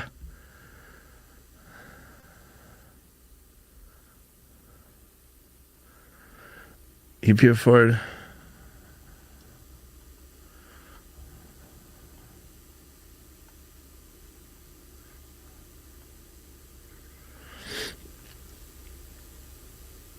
House minority. That's so. In this case, in 1967, House Minority Leader Gerald Ford became Agnew's successor as vice president.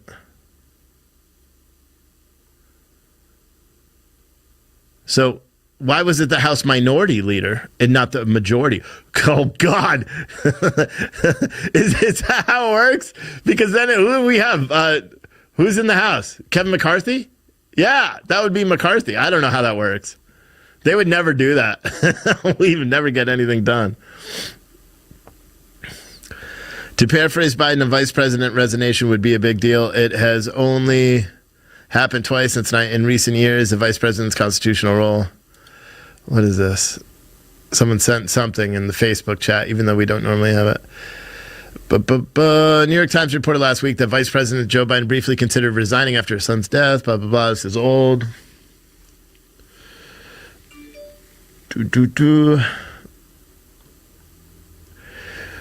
It also established a process where Congress must approve a replacement vice president. In the current case, there are Democrats as president with the Republicans controlling the House and Senate, blah, blah, blah. Could all parties agree on a replacement vice president in the current political charge climate in Washington?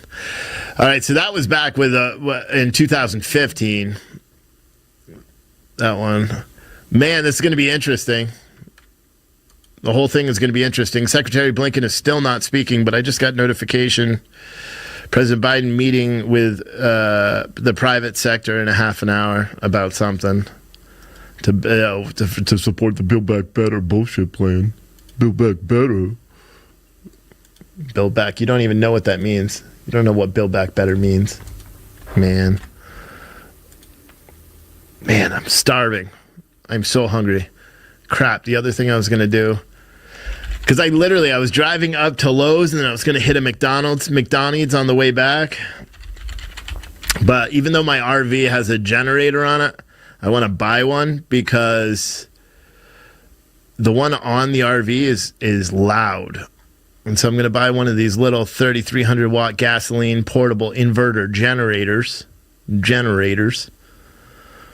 right now because it's a lot quieter. They have it right now. Let me add this song on. Because I think it makes sense to have a little Porty Jenny with me. I don't need any of those. View cart. Store pickup. You watch, I'm going to buy it. And then they're going to be like, it's not available for 7 days. One item pickup, yes. Let me use this bad boy. Let's do some PayPal action here. Oh. Sorry, guys. You got to watch me do all this stuff. I apologize. Apologize for you. Apologize with you. I didn't get a code. I'm supposed to get a code.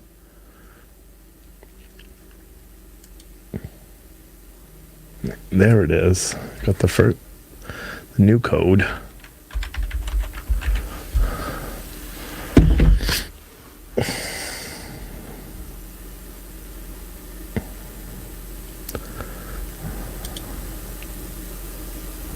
Jesus, $40 in tax. Unbelievable. Let's get text orders when it's ready. Submit order.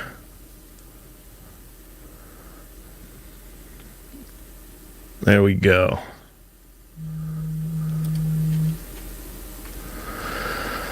All right, so that's done. What else? Someone said, tell us again what happened.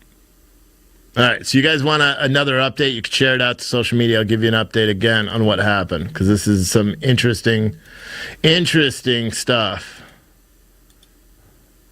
Let me find the article, because that article was like a good one. It was straightforward and stuff. I think I lost it, though.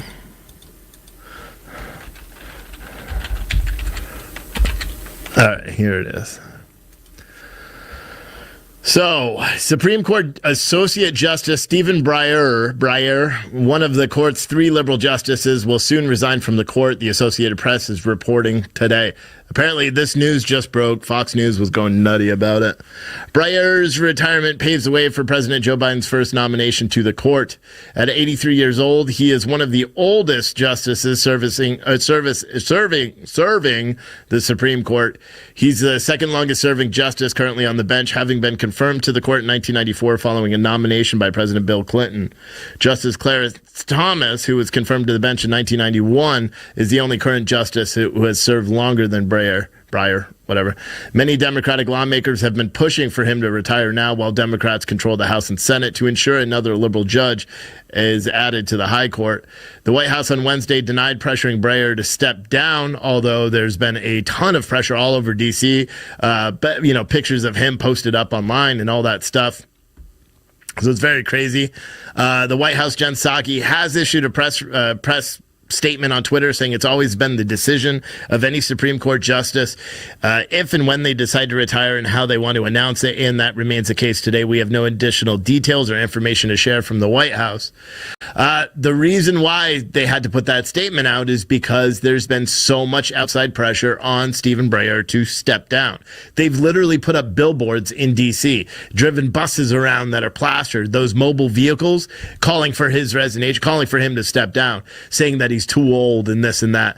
Now, again, what's really important is Joe Biden said previously on the campaign trail that the only person that he would put into that position, the only people he would nominate were African American women, which is kind of interesting because there's literally cases before the Supreme Court right now about affirmative action, and yet he's being racist and sexist in his picks for nominee if that actually happens. So that's kind of interesting. Also breaking news right now, Hollywood High School in Hollywood, California, Los Angeles' Hollywood High School is placed on lockdown Wednesday morning due to an armed barricaded suspect in the vicinity. The suspect was reported to be barricaded in a tent in the area of Selma Avenue and McFadden Place. Larchmont Charter School on the campus of Selma Elementary School has also been placed on lockdown, according to Los Angeles police. As of 9:35 p.m. Wednesday, LA police responded to lockdowns, reported that the lockdowns have been lifted at both Hollywood High School and Larchmont. Officers were remaining in the area. So that's done. I should have read it from the bottom up. You know what I'm saying? Oh my gosh, I'm so hungry right now.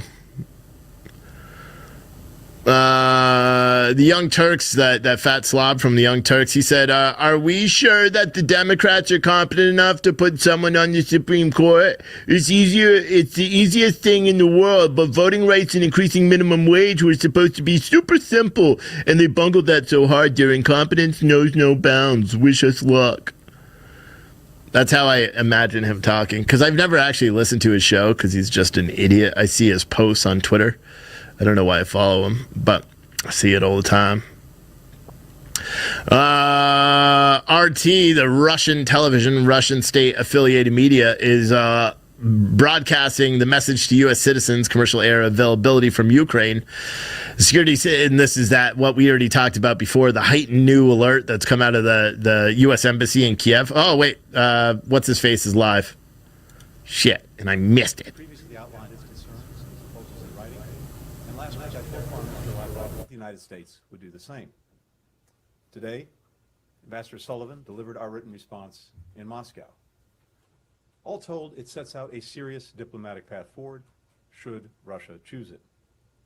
The document we've delivered includes concerns of the United States and our allies and partners about Russia's actions that undermine security, a principled and pragmatic evaluation of the concerns that Russia has raised, and our own proposals for areas where we may be able to find common ground. We make clear that there are core principles that we are committed to uphold and defend, including Ukraine's sovereignty and territorial integrity, and the right of states to choose their own security arrangements and alliances.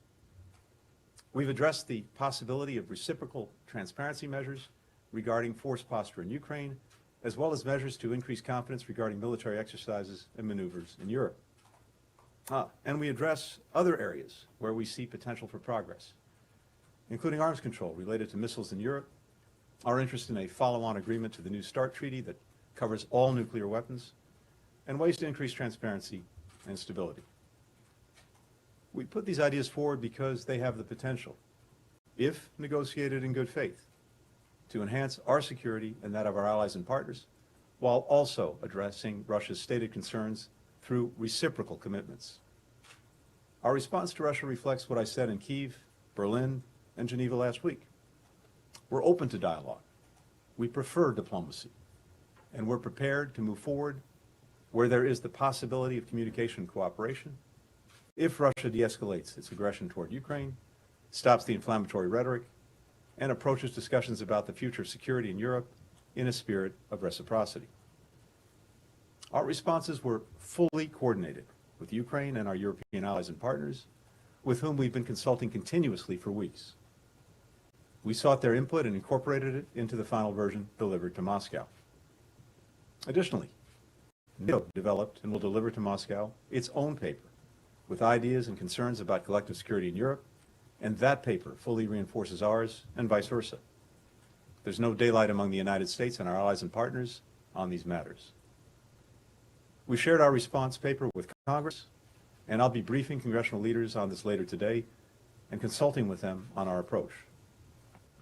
As you know, there's strong bipartisan interest and deep expertise on the Hill when it comes to Ukraine and Russia, and we very much appreciate having Congress as a partner as we move forward. We're not releasing the document publicly because we think that diplomacy has the best chance to succeed if we provide space for confidential talks. We hope and expect that Russia will have the same view and will take our proposal seriously. I expect to speak to Foreign Minister Lavrov in the coming days after Moscow has had a chance to read the paper and is ready to discuss next steps.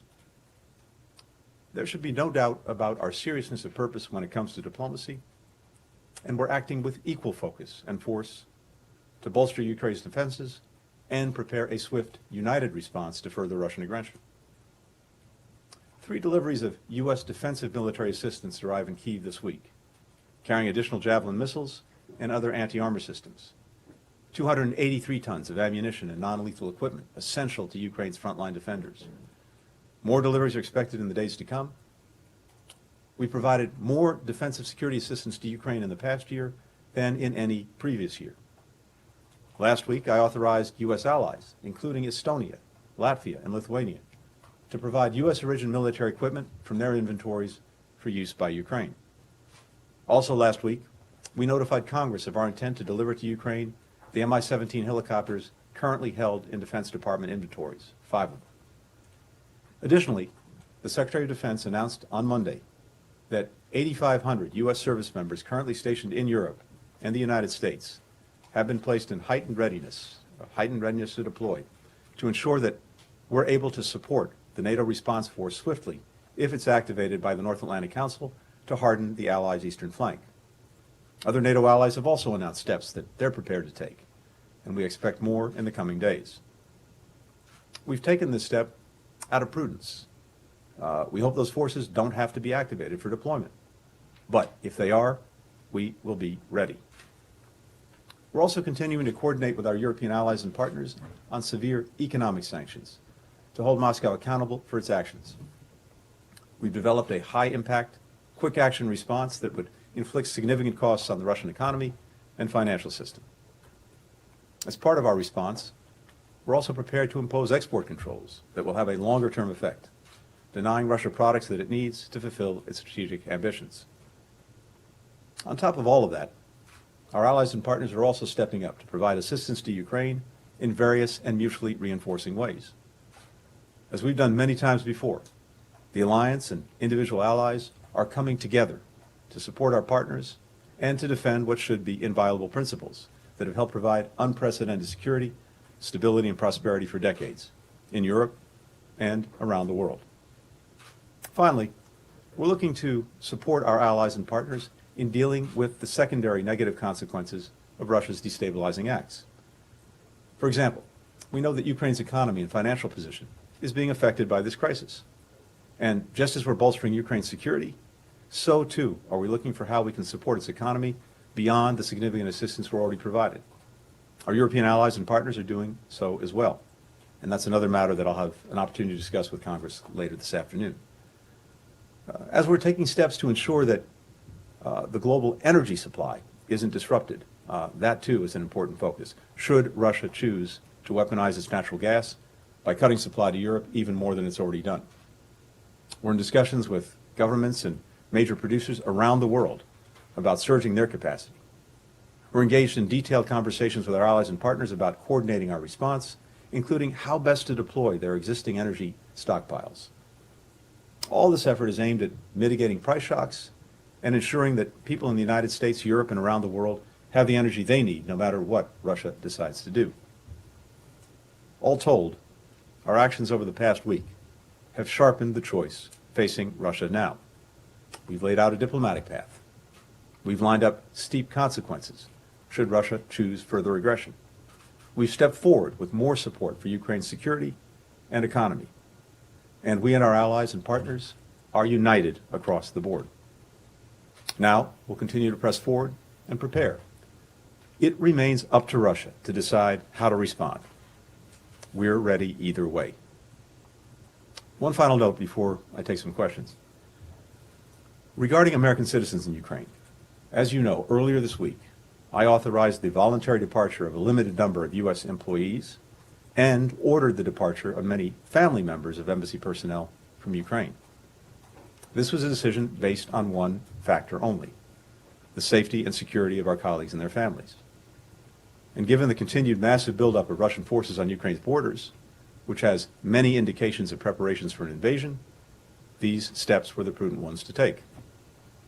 I want to be clear that our embassy in Kyiv will remain open, and we continue to maintain a robust presence to provide diplomatic, economic, and security support to Ukraine. The State Department has also issued an updated travel advisory due to the potential for security conditions to deteriorate rapidly and without warning if Russia invades or commits other destabilizing actions inside Ukraine. Our message now for any Americans in Ukraine is to strongly consider leaving using commercial or other privately available transportation options. These options remain readily available. And the embassy may extend loans to those who can't afford the cost of a commercial ticket. While the State Department will always seek to provide consular services wherever possible, Russian military action would severely impact our ability to perform that work. And if Russia invades, civilians, including Americans still in Ukraine, could be caught in a conflict zone between combatant forces. The U.S. government may not be in a position to aid individuals in these circumstances. This has long been the case in conflict zones around the world. So, while we don't know whether Russia will continue its aggression toward Ukraine, either way, we have a responsibility to provide this notice to Americans there. And with that, happy to take some questions. Hi, thank you, Mr. Secretary. I realize that you don't want to get into the specifics of what is actually in this document, and although I'm sure I and my colleagues will continue to try to get them. But can you say more broadly, when you say that there are core principles that you're committed to and to uphold and defend, does that mean that in this document you told the Russians point blank in writing that no is the answer to their demands for a formal bar on the expansion of NATO, the permanent exclusion of Ukraine, and the withdrawal of certain forces and equipment from Eastern Europe? Is that what this says? Is there anything different in this document than what we have heard publicly over the course of the last couple of weeks? Again, without going into the specifics of the document, I can tell you that it reiterates what we've said publicly for many weeks and in a sense for many years, that we will uphold the principle of NATO's open door. And that's, as I've said repeatedly in recent weeks, a commitment that we're bound to. And so the document, as I said, makes very clear some of the basic principles that we are standing by, committed to, and will uphold, much of which has been stated in public, including by me in recent days and weeks, and that goes to NATO's open door policy. So you would say that it is accurate to say that there are no concessions in this? This isn't about concessions. Well, there is no change in the U.S. and NATO position in this document that the First of all, there is no change. There will be no change. Second, we reiterate that principle. Of course, it is for NATO, not the United States unilaterally, to discuss the open door policy. These are decisions that NATO makes as an alliance, not the United States unilaterally. But from our perspective, I can't be more clear. NATO's door is open, remains open, and that is our commitment. Margaret? Thank you, Mr. Secretary. Do you have any reason to believe then that the document that was submitted will in any way lessen the chance of Russian action, or was this just to show you tried? Margaret, what we do in this document, besides laying out our core principles, besides sharing our concerns, concerns of allies and partners, about things that Russia is doing that we believe undermine security and stability, we also do lay out areas where we believe that together we could actually advance security for everyone, including for Russia, based on some of its stated concerns, as well, of course, as for us and for our allies and partners. And so there are a number of areas, again, based on what Russia has said, that I think would make a difference if done on a reciprocal basis and approached in good faith. So, for example, as we've said, the placement of offensive missile systems in Ukraine, military exercises and maneuvers in Europe, potential arms control measures, greater transparency, various measures to reduce risks. All of these things would address, I think, mutual concerns, including concerns stated by Russia, and advance collective security. So I think there are important things to work with if Russia is serious about working with them. And that is up to President Putin. We'll see how they respond. But there's no doubt in my mind that if Russia were to approach this seriously and in a spirit of reciprocity, with the determination to enhance collective security for all of us, there are very positive things in this document that should be pursued. We can't make that decision for President Putin. Only he can make it. But this is an offer to begin negotiating? We've said throughout, and we of course started this process with the conversations that took place in our strategic stability dialogue with Russia, between Russia and the United States, about 10 days ago, at the NATO-Russia Council, at the Organization for Cooperation and Security in Europe, that again, we understand Russia has stated concerns about security. We have our own very clear concerns about security and the actions that Russia is taking that undermine it. And we are prepared to discuss and, if appropriate, eventually negotiate steps to enhance everyone's security. And I've laid out some of the areas where we think we could do that. But right now, this is about the areas and ideas that we could pursue. And we'll see how Russia responds. Secretary, have you considered that Russia just buying time till they're in a place to invade Ukraine, making you jump through hoops like hand-delivering written responses to questions that you've answered time and time again in the past? And meanwhile, they're destabilizing Ukraine from within, the economy's crumbling, you're spending hundreds of millions of dollars shoring them up. At what point do you stop playing Russia's game and take preemptive action now? So, Ben, first, we're, as you know, not standing still. And we can walk and chew gum at the same time, and that's very much what we've been doing. So we've been clear to Russia that there are two paths, a diplomatic one, but also a path of defense and deterrence, and if Russia chooses aggression, a path that will lead to massive consequences. And so even as we've been engaging in the diplomacy, which is my job and responsibility, we have been very resolutely preparing for Russia to take the other path, the path of aggression. And as I laid out, the work that we've done over the past couple of months in bringing allies and partners together around massive consequences for Russia should it renew its aggression, and the very detailed work that's been done on that. But they're the being shoring up, aggressive let me now. finish if I may, Sorry. please, and then come back to you.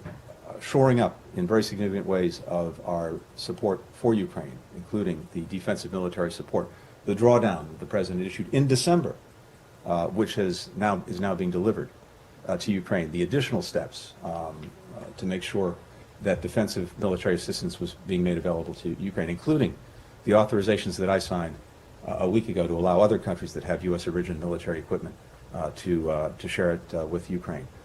The work we're doing to bolster Ukraine's economy, the work we're doing to shore up Europe on energy if there are disruptions as a result of conflict.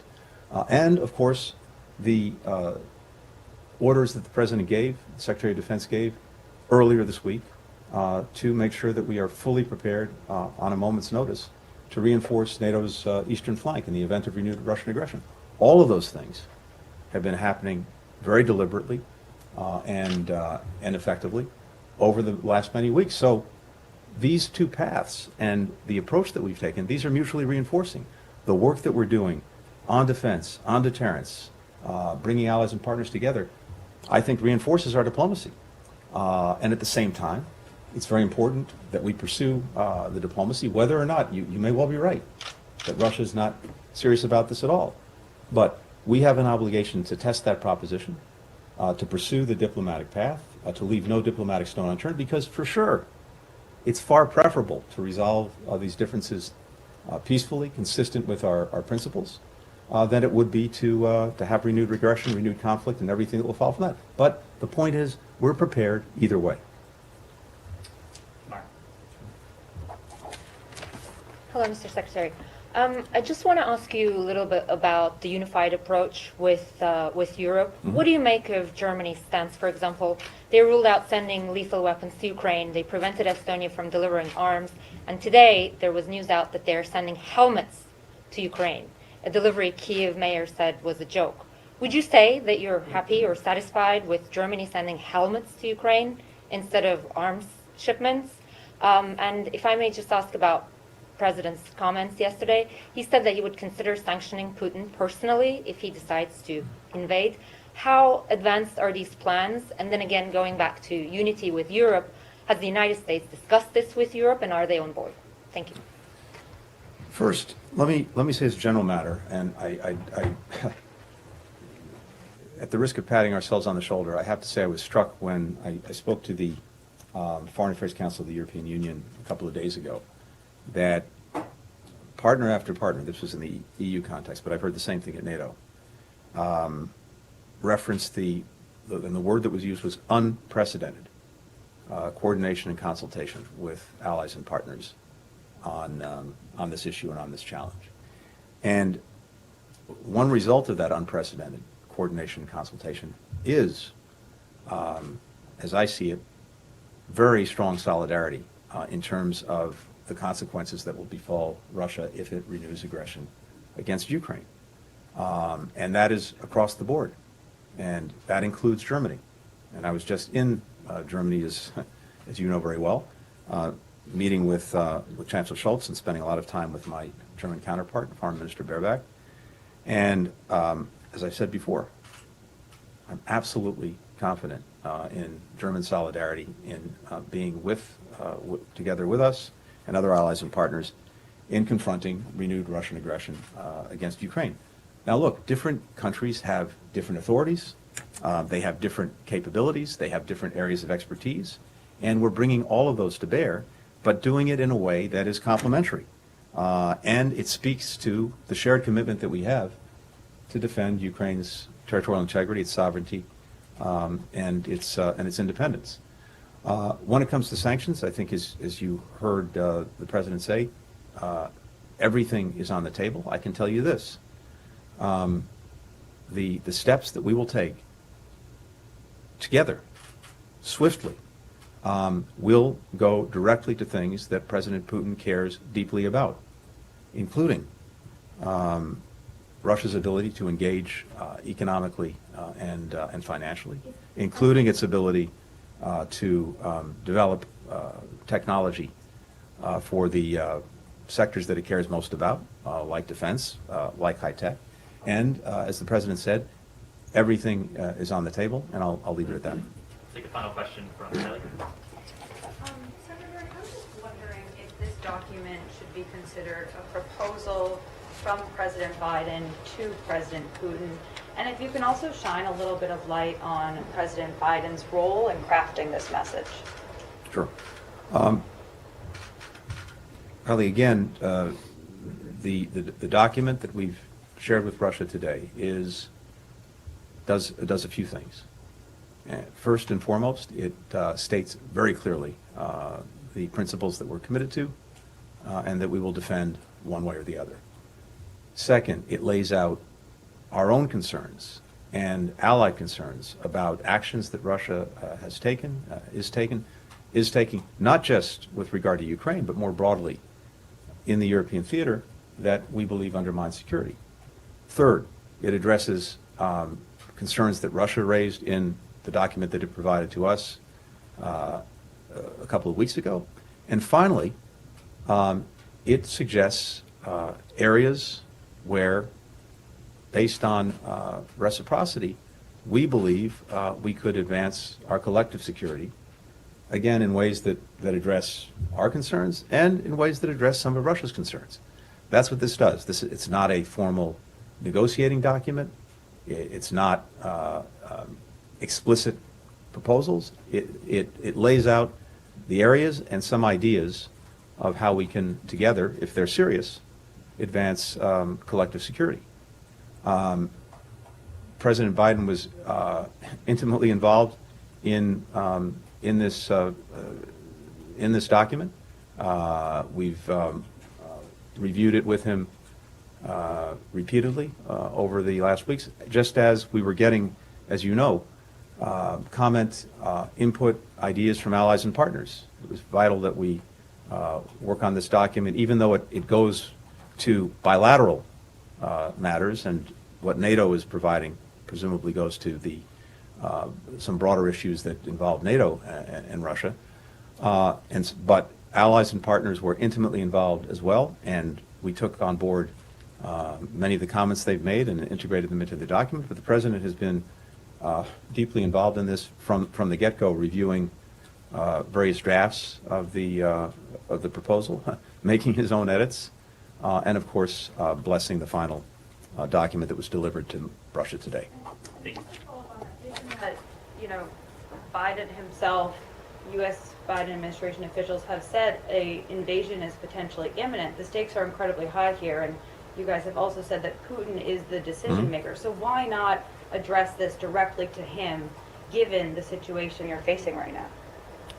I'm not sure what you mean by address it directly to him. This is a document that was prepared on behalf of the United States by its government, being delivered to Russia and to its government, upon which President Putin presides. I have no doubt that our Russian counterparts and my counterpart, Foreign Minister Lavrov, will share the document with President Putin and putting things in perhaps everyone else. You may be right. And of course, these are also complex issues, and putting things in writing is also a good way, as we do all the time across the board, is a good way to make sure we're as precise as possible, and the Russians understand our positions, our ideas as clearly as possible. Right now, the document is with them, and the ball is in their court. We'll see what we do, as I've said repeatedly, whether they choose the path of diplomacy and dialogue, whether they decide to renew aggression against Ukraine, we're prepared either way. Thank you. Thanks, everyone.